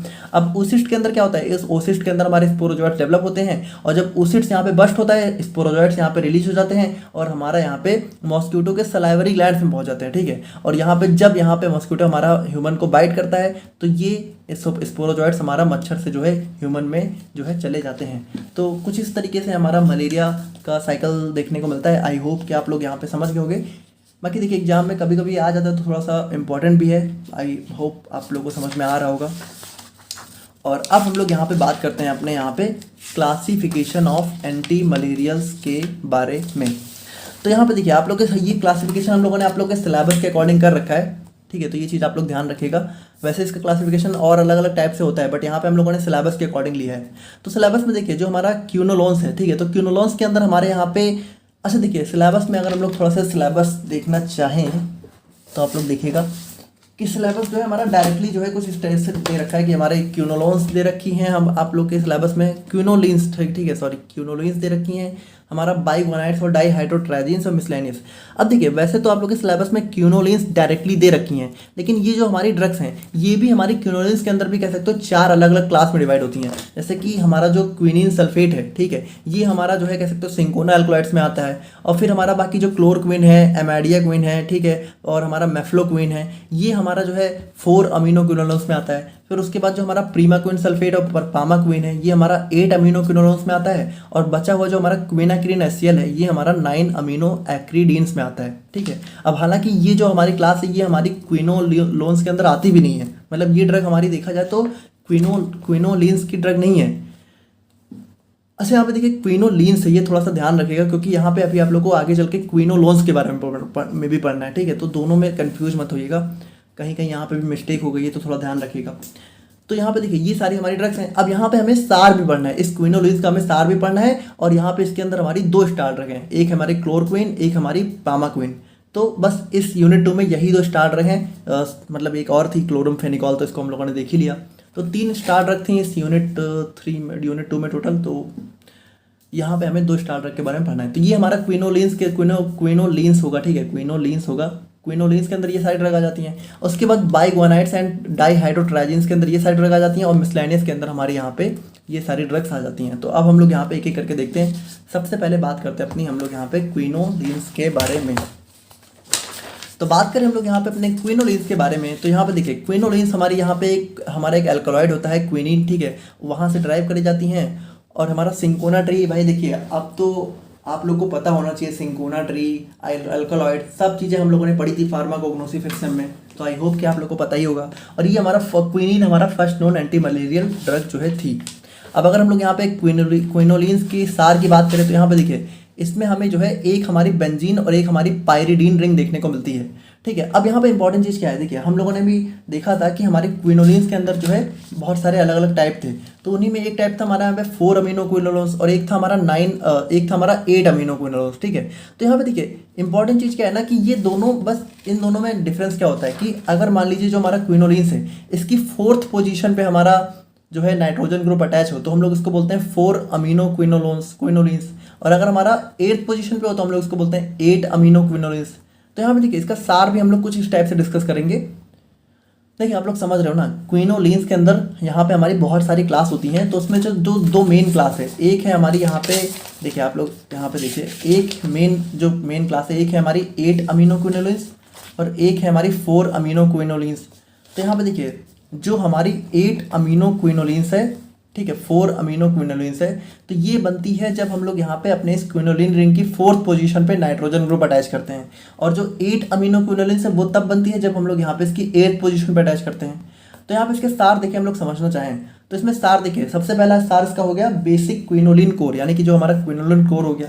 तो इसमें देखिए क्विनोलिन कोर क्या होता है, हमारा एक बेंजीन रिंग होती है, एक हमारा पायरिडीन सिस्टम होता है। अब यहाँ पे देखिए जो नाइट्रोजन एटम है, ठीक है, फर्स्ट पोजीशन पे, वो बहुत ही ज़रूरी है। और यहाँ पे देखिए hence sometimes refer to as one as a naphthalene. और यहाँ पे आप लोग को पता है नैप्थलीन रिंग क्या होती है, नैप्थलीन में 2 बेंजीन रिंग देखने को मिलती है। तो यहाँ पे देखिए बस यही डिफरेंस है कि एक हमारा नाइट्रोजन ग्रुप आ जा रहा है, तो इसलिए हम लोग यहाँ पे इसको वन एज अ नैप्थलीन भी बोलते हैं। और बाकी अगर हम लोग यहाँ पे सब्स्टिट्यूशन एंड पोजीशन 4 की बात करें तो जब भी हम लोग 4th पोजीशन पे नाइट्रोजन ग्रुप लाके अटैच करेंगे तो ये बन जाएगा हमारा 4 अमीनो क्विनोलिन्स। तो यहाँ पे देखिए इसको ध्यान दीजिएगा कि amino group at position 4 is critical for anti malarial activity, यानी कि बहुत ज़रूरी है सबसे पहली बात। अच्छा देखिए भाई अलग अलग टाइप है, जैसे 4 पे भी ज़रूरी है, 8 पे बनाएंगे तो वो भी अलग टाइप की ड्रग बनेगी, ठीक है। सबका काम करने का तरीका थोड़ा सा डिफरेंट होता है। A long basic side chain helps drug reach inside parasite food vacuole. तो यहाँ पे देखिए भाई इसमें क्या होता है कि सबसे पहली बात अगर आप लोग स्ट्रक्चर देखो थोड़ा सा 4 अमीनो क्विनोलिन का, तो यहाँ पे देखिए क्या होता है, यहाँ पे हमारा फोर्थ पोजीशन पे, ठीक है। इस फोर्थ पोजीशन पे हमारा नाइट्रोजन ग्रुप अटैच होता है और इसके साथ साथ हमारी एक बहुत ही लॉन्ग चेन देखने को मिलती है, ठीक है, जो कि हमारी बेसिक नेचर की होती है, जो कि हमारा ड्रग को जो है पैरासाइट के फूड वॉक्यूल में उसके फूड सिस्टम में, उसकी ग्रोथ सिस्टम में जो है पहुंचने में हेल्प करती है। अभी हम लोग उसका मैकेनिज्म ऑफ एक्शन देखेंगे तब आप लोग समझोगे। बाकी देखिए 7 chloro group increases binding to parasites heme and improve activity. अब ये सारी चीज़ें क्या होती है ना, पैरासाइट की हीम पे बाइंड क्यों करता है, वो अभी हम लोग इसका मैकेनिज्म ऑफ एक्शन देखेंगे तब आप लोग ज़्यादा क्लियरली समझ पाओगे, ठीक है। तो ये सारा हमारा हो जाता है सब्स्टिट्यूशन एट पोजीशन 4। अब अगर हम लोग सब्स्टिट्यूशन एट पोजीशन 8 की बात करें, यानी कि 8th पोजीशन पे अगर हम लोग सब्स्टिट्यूशन करें तो हमें देखने को मिल जाएगा क्या, तो हमें देखने को मिल जाएगा हमारे यहाँ पे 8 अमीनो क्विनोलिन, यानी कि देखिए ये हमारा हो जाता है 8 अमीनो क्विनोलिन्स, ठीक है। तो यहाँ पे देखिए इसमें क्या होता है, इसका स्ट्रक्चर अगर आप लोग देखो तो इसका हमारा जो है स्ट्रक्चर देखिए तो हमारा यहाँ पे देखिए 8th पोजीशन पे, यानी कि हमारा जो क्विनोलिन ग्रुप था, ठीक है, ये जो हमारा क्विनोलिन है इसकी 8th पोजीशन पे हमारा यहाँ पे क्या है, नाइट्रोजन ग्रुप देखने को मिल रहा है। तो ये हमारा हो जाता है 8 अमीनो क्विनोलिन और इसके साथ भी हमारी एक लॉन्ग चेन जो है देखने को मिलती है, बाकी सब चीज़ें सेम ही है, ठीक है। तो ये हमारी, तो यहाँ पे देखिए ये जो हमारी ड्रग होती हैं ये हमारा लिवर पे जाके एक्ट करती हैं, और जो हमारा डॉर्मेंट मतलब कि हमारा जो सुप्त, डॉर्मेंट का मतलब होता है कि जो छुपी हुई, मतलब ऐसा मलेरिया जो कि हमारी बॉडी में कुछ टाइम के लिए क्या होता है, कुछ टाइम के लिए इनएक्टिव हो जाता है, लेकिन बाद में क्या होता है, बाद में वो दोबारा से एक्टिव हो जाता है जब भी हमारी बॉडी में फेवरेबल कंडीशंस उसको मिलती हैं, जैसे हमारा इम्यून सिस्टम ना अच्छे से काम करे, तो उस मलेरिया को भी खत्म करने में हमारी ये ड्रग्स हेल्प करती हैं, ठीक है। गुड फॉर रिलैप्सिंग, यानी कि ऐसा मलेरिया जो कि बार बार हो रहा हो, और बार बार कौन सा मलेरिया होता है, जो कि हमारा प्लाज्मोडियम वाइवैक्स और ओवेल के थ्रू होता है, हम लोगों ने स्टार्टिंग में ही डिस्कस किया था। अब जो एल्काइल साइड चेन है वो भी बहुत ही नेसेसरी होती है बेटर एब्जॉर्प्शन और टारगेटिंग के लिए, यानी कि देखिए इसमें जो हमारी एल्काइल साइड चेन आप लोगों को दिख रही है, ठीक है, ये जो हमारी एल्काइल साइड चेन है ये हमारी बहुत ही जरूरी होती है बेटर टारगेटिंग के लिए। तो ये था हमारे यहाँ पे सार ऑफ क्विनोलिन्स। अब हम लोग यहाँ पे बात करते हैं इसके अंदर की ड्रग्स के बारे में, जिसमें सबसे पहला आ जाता है हमारे यहाँ पे सिंकोना एल्कलॉइड्स। तो यहाँ पे देखिए भाई सिंकोना एल्कलॉइड्स, जैसा कि नाम ही है, ये हमारा नेचुरल एल्कलॉइड सिंकोना ट्री से देखने को मिलता है और ये हमारा एंटी मलेरियल कंपाउंड है, ठीक है। और बाकी देखिए ये हमारा सबसे ओल्डेस्ट ट्रीटमेंट है, ठीक है, मतलब कि सबसे पहले यहाँ पे इसी को यहाँ पे कह सकते हो डिस्कवर किया गया था, क्योंकि देखिए इसी के अंदर हमें क्विनीन देखने को मिलता है, जो कि सबसे पहली ड्रग थी एंटी मलेरियल ड्रग की तरह यूज करने वाली। अब यहाँ पे देखिए इंपॉर्टेंट चीज़ ये है कि इसका मैकेनिज्म ऑफ एक्शन समझिएगा, क्योंकि यही मैकेनिज्म ऑफ एक्शन लगभग सभी टाइप के एंटी मलेरियल ड्रग का होता है। देखिए होता क्या है, जो हमारा यहाँ पे, ठीक है, इसको आप लोग थोड़ा सा ध्यान समझिएगा कि जो हमारा यहाँ पे मलेरिया होता है, ठीक है, तो ये मलेरिया क्या होता है कि जैसे मान लीजिए जो हमारा भाई मलेरिया में हमारा मेन कौन सा, हमारा यही प्लाज्मोडियम पैरासाइट इन्वॉल्व होता है। अच्छा देखिए भाई ये प्लाज्मोडियम पैरासाइट यहाँ पे ग्रो कैसे करता है, इसको थोड़ा ध्यान समझिएगा। भाई ये ग्रो करेगा कह सकते हो जब प्रोटीन यहाँ पे, भाई देखिए किसी भी चीज़ की ग्रोथ के लिए प्रोटीन बहुत ज़रूरी है, और प्रोटीन बनने के लिए हमारा यहाँ पे अमीनो एसिड बहुत ज़रूरी है। तो यहाँ पे देखिए जो प्लाज्मोडियम पैरासाइट है ना, ये जो हमारा ह्यूमन बॉडी में हीमोग्लोबिन होता है, ध्यान से समझिएगा, इस ह्यूमन ग्लोबिन को ये यूज करता है और यहाँ पे अमीनो एसिड्स बनाता है। अब इंपॉर्टेंट चीज़ क्या है कि जब ये हीमोग्लोबिन को यूज करता है अमीनो एसिड बनाने के लिए, तो ये बेसिकली सिर्फ ग्लोबिन को यूज करता है और इसमें हीम बच जाता है। अब बहुत इंपॉर्टेंट चीज़ देखिए क्या है कि हीमोग्लोबिन खुद जब तक कंबाइंड फॉर्म में है तब तक तो कोई दिक्कत नहीं है, लेकिन अगर यहाँ पे मान लीजिए इसने ग्लोबिन को यूज कर लिया तो बचा क्या, बचा हमारा हीम। और ये जो हीम है ना, ये हमारा इस प्लाज्मोडियम पैरासाइट के लिए बहुत ज़्यादा टॉक्सिक होता है। मतलब कि आप ऐसे समझिए कि हमारी बॉडी के अंदर खुद से ही जो है हमारा जो बॉडी का नेचुरल हीम होता है, यही हमारा ताकत रखता है इस प्लाज्मोडियम पैरासाइट को खत्म करने की। तो भाई इंपॉर्टेंट चीज़ ये है कि जब ये हमारा हीम बच जाता है और ये टॉक्सिक भी होता है तब तो कोई दिक्कत ही नहीं, तब तो हमारी बॉडी में खुद से मर जाएगा। लेकिन होता है क्या, इंपॉर्टेंट चीज़ वही है ना कि ये हीम इसके लिए टॉक्सिक तो होता है, लेकिन ये हीम को क्या करता है, हीम को हमारा ये कन्वर्ट कर देता है नॉन टॉक्सिक फॉर्म में, जो कि हमारी हो जाती है हीमोजॉइन। और हीमोजॉइन में हमारा एक हीम पॉलीमरेज एंजाइम होता है, उसके थ्रू क्या करता है, ये हमारा हीम को हीमोजॉइन में कन्वर्ट कर देता है, ठीक है। यानी कि देखिए इसने एक टॉक्सिक प्रोडक्ट बनाया जो कि इसको खत्म कर सकता था, लेकिन इसने क्या हुआ, इसने अपने खत्म करने वाले कह सकते हो हथियार को यहाँ पे इनएक्टिव कर दिया, ठीक है, इसको यहाँ पे इनएक्टिव फॉर्म में कन्वर्ट कर दिया। तो यहाँ पे देखिए जो हमारी ड्रग्स हैं ये कैसे काम करेंगी, बस ये कुछ नहीं करेंगी, ये सिंपली यहाँ पे हमारा इस कन्वर्जन को रोक देंगी, यानी कि हीम को हीमोजॉइन नहीं बनने देंगी। और जब हीम नहीं बनेगा हीमोजॉइन, तो हीम हमारी बॉडी में बहुत सारा इकट्ठा हो जाएगा, और जब बहुत सारा हीम हो जाएगा तो ये खुद ही हमारे प्लाज्मोडियम पैरासाइट को किल कर देगा। तो बस यानी कि ये हमारी बॉडी में नेचुरली ही जो है कह सकते हो अपना एक्शन शो कर देती हैं। तो इसमें देखिए the malaria parasites utilizes hemoglobin as a source of amino acid. after utilizing hemoglobin, heme is released, which is highly toxic for malarial parasites. So they convert it into a non-toxic product hemojoin. यानी कि haem जो बचता है ये बहुत toxic होता है, लेकिन ये हीमोजॉइन में कन्वर्ट कर देते हैं जो कि नॉन टॉक्सिक होता है. Cinchona alkaloids bind to heme. अब सिंकोना एल्कलॉइड्स क्या होता है, हीम से बाइंड हो जाते हैं and inhibits its conversion into hemozoin, और इसको यहाँ पे हीमोजॉइन में कन्वर्ट नहीं होने देते हैं. और जब ये हीमोजॉइन में नहीं कन्वर्ट होता है तो this leads to buildup of free heme. इसकी वजह से बहुत सारा फ्री हीम हमारी बॉडी में बिल्ड हो जाता है, which causes oxidative damage and membrane lysis. यानी कि वो क्या करता है, ये हमारा जो पैरासाइट होता है उसका ऑक्सीडेशन करा देता है, उसकी मेम्ब्रेन को ब्रेक डाउन कर देता है और हमारा पैरासाइट को अल्टीमेटली यहाँ पे किल कर देता है. तो यहाँ पे नेचुरली जो है इस तरीके से हमारी बॉडी में काम करती हैं सिंकोना एल्कोलॉइड्स. ठीक है, तो यहाँ पे देखिए हीमोग्लोबिन क्या होता है, हीमोग्लोबिन में ग्लोबिन हमारा पैरासाइट्स के यूटिलाइज करता है, हीम बच जाता है, हीम को हीमोजॉइन में कन्वर्ट कर देते हैं, लेकिन सिंकोना एल्कोलॉइड क्या करता है, इसके कन्वर्जन को रोक देता है और हमारा काम यहाँ पे बन जाता है. तो कुछ इस तरीके से हमारी ड्रग यहाँ पे काम करती है. बाकी देखिए इसके अंदर हमारी एक ही ड्रग है जो कि हमारे क्विनिन सल्फेट है और कोई स्टार ड्रग नहीं है, मैकेनिज्म ऑफ एक्शन सेम ही है. तो आप लोग लिख सकते हो. यूजेस की बात करें तो हमारा मलेरिया वगैरह हो गया, ठीक है, और हमारा एरेथ्राइटिस, लेग क्रैम्प्स, तो मेनली इसका यूज मलेरिया में ही होता है. बाकी यहाँ पे ये सारे यूजेस भी देखने को मिल सकते हैं. अब सेकंड क्लास है, इसके अंदर हमारी यहाँ पे 4 अमीनो क्विनोलिन्स. ठीक है, ये भी हमारा लीन्स है, थोड़ा सा मतलब आपको पता है कि ये नोट्स यहाँ पे थोड़ा सा हम खुद नहीं प्रिपेयर कर रहे हैं. मतलब यहाँ पे देखिए कंटेंट मेरा ही रहता है, कंटेंट हम ही ढूंढ कर देते हैं, बट यहाँ पे एक दूसरे सर प्रिपेयर कर रहे हैं तो उनसे थोड़ा बहुत मिस्टेक हो जाती है, तो आप इतना माइंड मत करिएगा. एंड ठीक है, तो यहाँ पे देखिए जो हमारी 4 अमीनो क्विनोलिन्स है ये भी हमारी एंटी मलेरिया ड्रग होती है और ये हमारा क्विनोलिन से ड्राइव होती है. ठीक है, इसमें अमीन ग्रुप क्या होता है, 4th पोजीशन पर लगा होता है. मैकेनिज्म ऑफ एक्शन बिल्कुल इसका सेम रहने वाला है, यानी कि ये भी हमारा हीम को जो है हीमोजॉइन में कन्वर्ट होने से रोक के अपना काम करती हैं. अब इसके अंदर हमारी 3 ड्रग दे रखी हैं, क्लोरोक्विन, अमीडाक्विन, मेफ्लोक्विन. क्लोरोक्विन हमारी स्टार ड्रग है, तो क्लोरोक्विन का स्ट्रक्चर हमारा कुछ स्टेप से देखने को मिलता है. अब इसका सिंथेसिस बहुत ही सिंपल है, वन लाइन का, 4,7 डाइक्लोरोक्विनोलिन. ठीक है, इसकी रिएक्शन हम लोग कराते हैं 4 अमीनो 1 डाइथाइल अमीनो पेंटेन से. अब यहाँ पे क्या होगा, कुछ नहीं होगा, बस यहाँ पे देखिए इस NH2 से एक H और इस Cl से यहाँ पे Cl, HCl के फॉर्म में रिमूव होंगे और ये पूरा का पूरा ग्रुप बिल्कुल ऐसा ही लाके आप लोग को यहाँ पे अटैच कर देना है और हमारा बन जाएगा क्लोरोक्विन. बस बहुत ही सिंपल, यहाँ पे 1 लाइन की रिएक्शन थी. यूजर्स की बात करें तो मेनली इसका यूज हम लोग यहाँ पे मलेरिया के ट्रीटमेंट में करते हैं. बाकी ये हमारा अमोडिया क्विन का स्ट्रक्चर हो गया और ये हमारा मेफ्लोक्विन का स्ट्रक्चर हो गया. ठीक है, तो ये आप लोग देख लीजिएगा. नाउ नेक्स्ट हम लोग यहाँ पे बात करें अपने 8 अमीनो क्विनोलिन्स के बारे में. तो देखिए ये हमारी वो ड्रग होती है जहाँ पे अमीन ग्रुप हमारा 8th पोजीशन पे होता है और इनका काम करने का तरीका देखिए थोड़ा सा डिफरेंट होता है, क्योंकि जैसा कि मैंने आप लोगों को बताया था ये हमारा लिवर पे काम करते हैं. ठीक है, ये हमारा डॉर्मेंट मलेरिया स्टेज को रोकने का काम करते हैं. तो यहाँ पे देखिए ये क्या करते हैं, ये हमारा माइटोकॉन्ड्रिया की इलेक्ट्रॉन ट्रांसपोर्ट चेन को डिस्टर्ब करते हैं. यानी कि आप लोगों को पता होगा इलेक्ट्रॉन ट्रांसपोर्ट चेन के थ्रू ही हमारा ATP बनता है, तो ये ETC को रोक देते हैं. ठीक है, हम लोगों ने ETC को सेकेंड सेमेस्टर में पढ़ा था, आप लोग को याद है, नहीं याद है कोई बात नहीं, आप लोग इतना समझिए कि ETC में क्या होता है, ATP बनता है. ठीक है, तो ATP को बनने से रोक देते हैं और इसकी वजह से क्या होता है, हमारा रिएक्टिव ऑक्सीजन स्पीसीज डेवलप होती हैं. अब देखिए रिएक्टिव ऑक्सीजन यानी कि ये रिएक्ट करती हैं हमारे बैक्टीरिया की सेल्स के साथ और उसकी मेम्ब्रेन वगैरह को ब्रेक करके यहाँ पे उसको किल कर देती हैं. They are unique in their ability to eliminate hypnozoites. देखिए हिप्नोजॉइड्स का मतलब हमारे ऐसे स्पोरोजॉइड्स जो कि यहाँ पे हिप्नो मतलब कह सकते हो सुप्त अवस्था में चले जाते हैं, यानी कि देखिए यहाँ पे सोने से मतलब है कि वो यहाँ पे थोड़ी देर के लिए कह सकते हो इनएक्टिव हो जाते हैं और जैसे ही उनको यहाँ पे फेवरेबल कंडीशंस मिलती हैं वो दोबारा से एक्टिव हो जाते हैं और हमारी बॉडी में मलेरिया कॉज करते हैं. यानी कि ये हमारे ऐसे हिप्नोजॉइड्स हमारे ऐसे स्पोरोजॉइड्स होते हैं जो कि बार बार कह सकते हो मलेरिया कॉज कर सकते हैं. और ये कौन करता है, ये हमारा मेनली जो प्लाज्मोडियम विवैक्स और प्लाज्मोडियम ओवाइल होता है, तो ये उस स्टेज को भी रोकने का काम करती हैं. हम लोगों ने यहाँ पे अभी डिस्कस किया था, विच प्रिवेंट्स रिलैप्स, यानी कि जो दोबारा बार बार होने वाले मलेरिया को रोकता है. ठीक है, अब इसके अंदर 2 ड्रग है, हमारा पैमाक्विन हो गया और प्रीमाक्विन हो गया.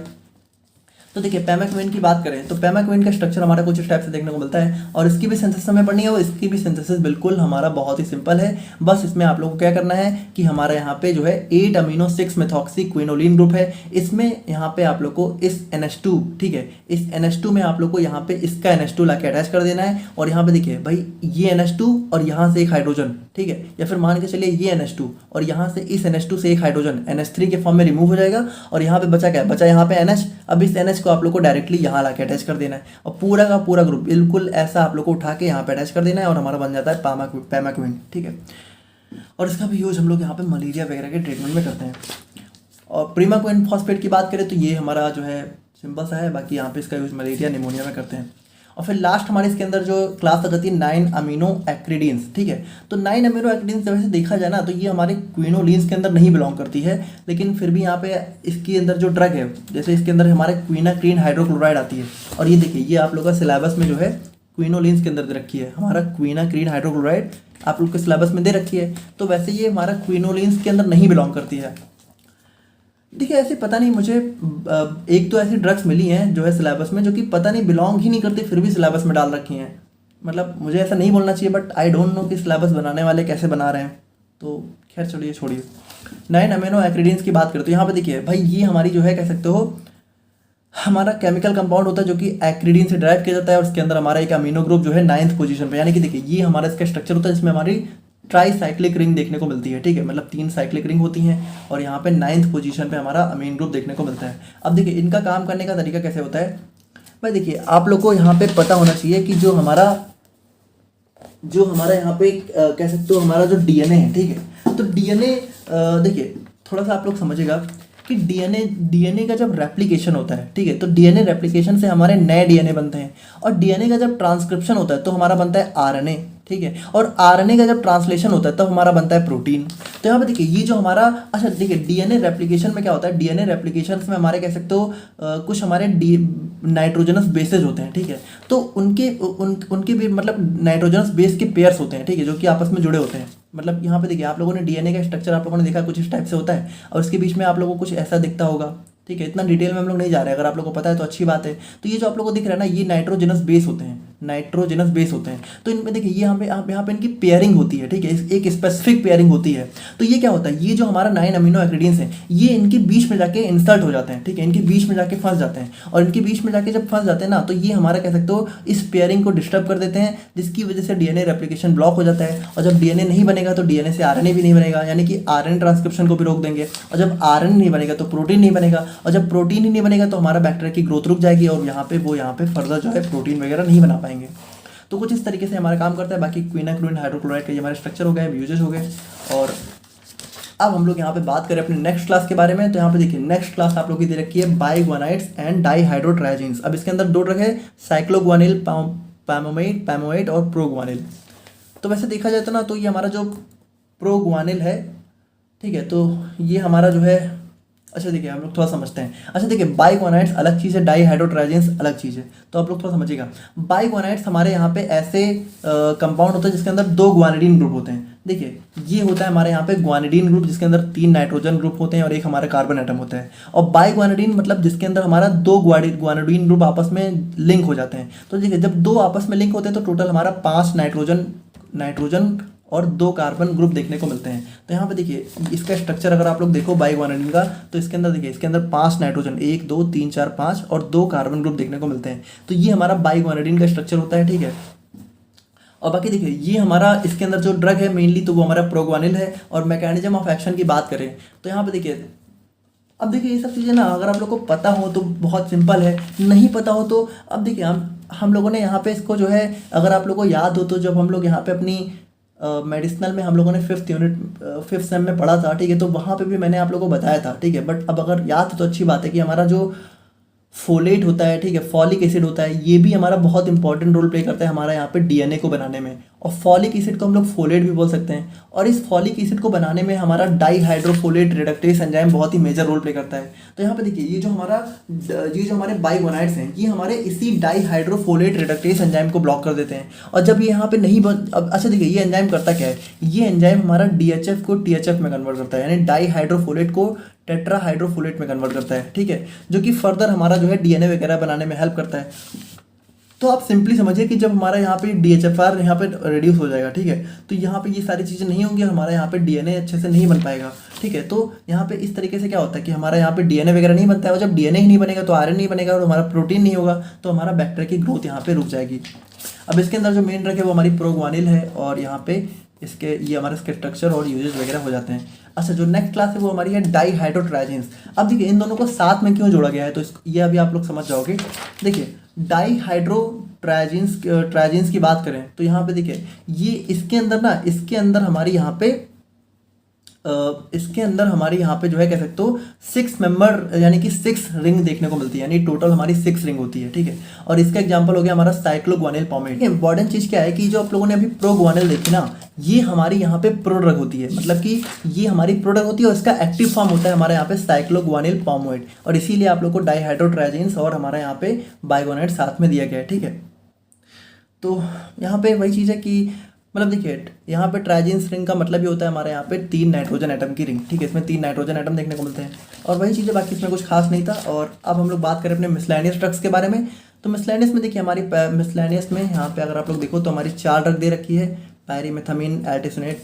तो देखिए इन सब का थोड़ा सा अलग अलग डिफरेंट मैकेनिज्म ऑफ एक्शन है, क्योंकि ये सारी मिसलेनियस है, यानी कि सब किसी न किसी अलग टाइप का एक्शन शो करती हैं। तो पायरीमेथामीन की बात करें तो ये देखिए ये भी हमारा जो है DHFR यानी कि डाईहाइड्रोफोलेट रिडक्टेज को ब्लॉक करता है, पैरासाइट की डेथ हो जाती है।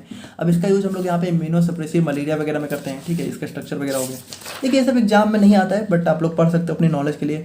आर्टिसोनेट की बात करें तो ये हमारा स्ट्रक्चर हो गया। मैकेनिज्म ऑफ एक्शन की बात करें तो ये हमारा फ्री रेडिकल्स जनरेट करता है, जो कि हमारा डैमेज करता है प्रोटीन और मेम्ब्रेन को, और हमारा यहाँ पे ब्लड स्टेज में अपना ये काम करता है, यानी कि जब हमारा कह सकते हो जब हमारा स्पोरोमेरोजॉइड्स जो है हमारी आरबीसी में एंटर कर रहे थे, तब यहाँ पे अपना एक्शन शो करता है, और इसका यूज हम लोग मलेरिया वगैरह में करते हैं, ठीक है। और आर्टिमिथर की बात करें तो ये हमारा कैसे काम करता है, ये भी हमारा रिएक्टिव ऑक्सीजन स्पीसीज को डेवलप करता है, जो कि हमारा प्रोटीन, लिपिड्स और डीएनए को डैमेज करते हैं। और एटोवाकोइन की बात करें तो ये हमारा जो है माइटोकॉन्ड्रियल एटीसी को डिस्टर्ब करता है, जिसकी वजह से एटीपी प्रोडक्शन नहीं हो पाता है और हमारा पैरासाइट की डेथ हो जाती है, ठीक है। तो कुछ इस तरीके से ये हमारे एंटी मलेरियल ड्रग्स यहाँ पे काम करते हैं। आई होप कि आप लोग यहाँ पे समझ गए होंगे। बाकी कोई डाउट है तो आप लोग कमेंट करके बताइएगा, और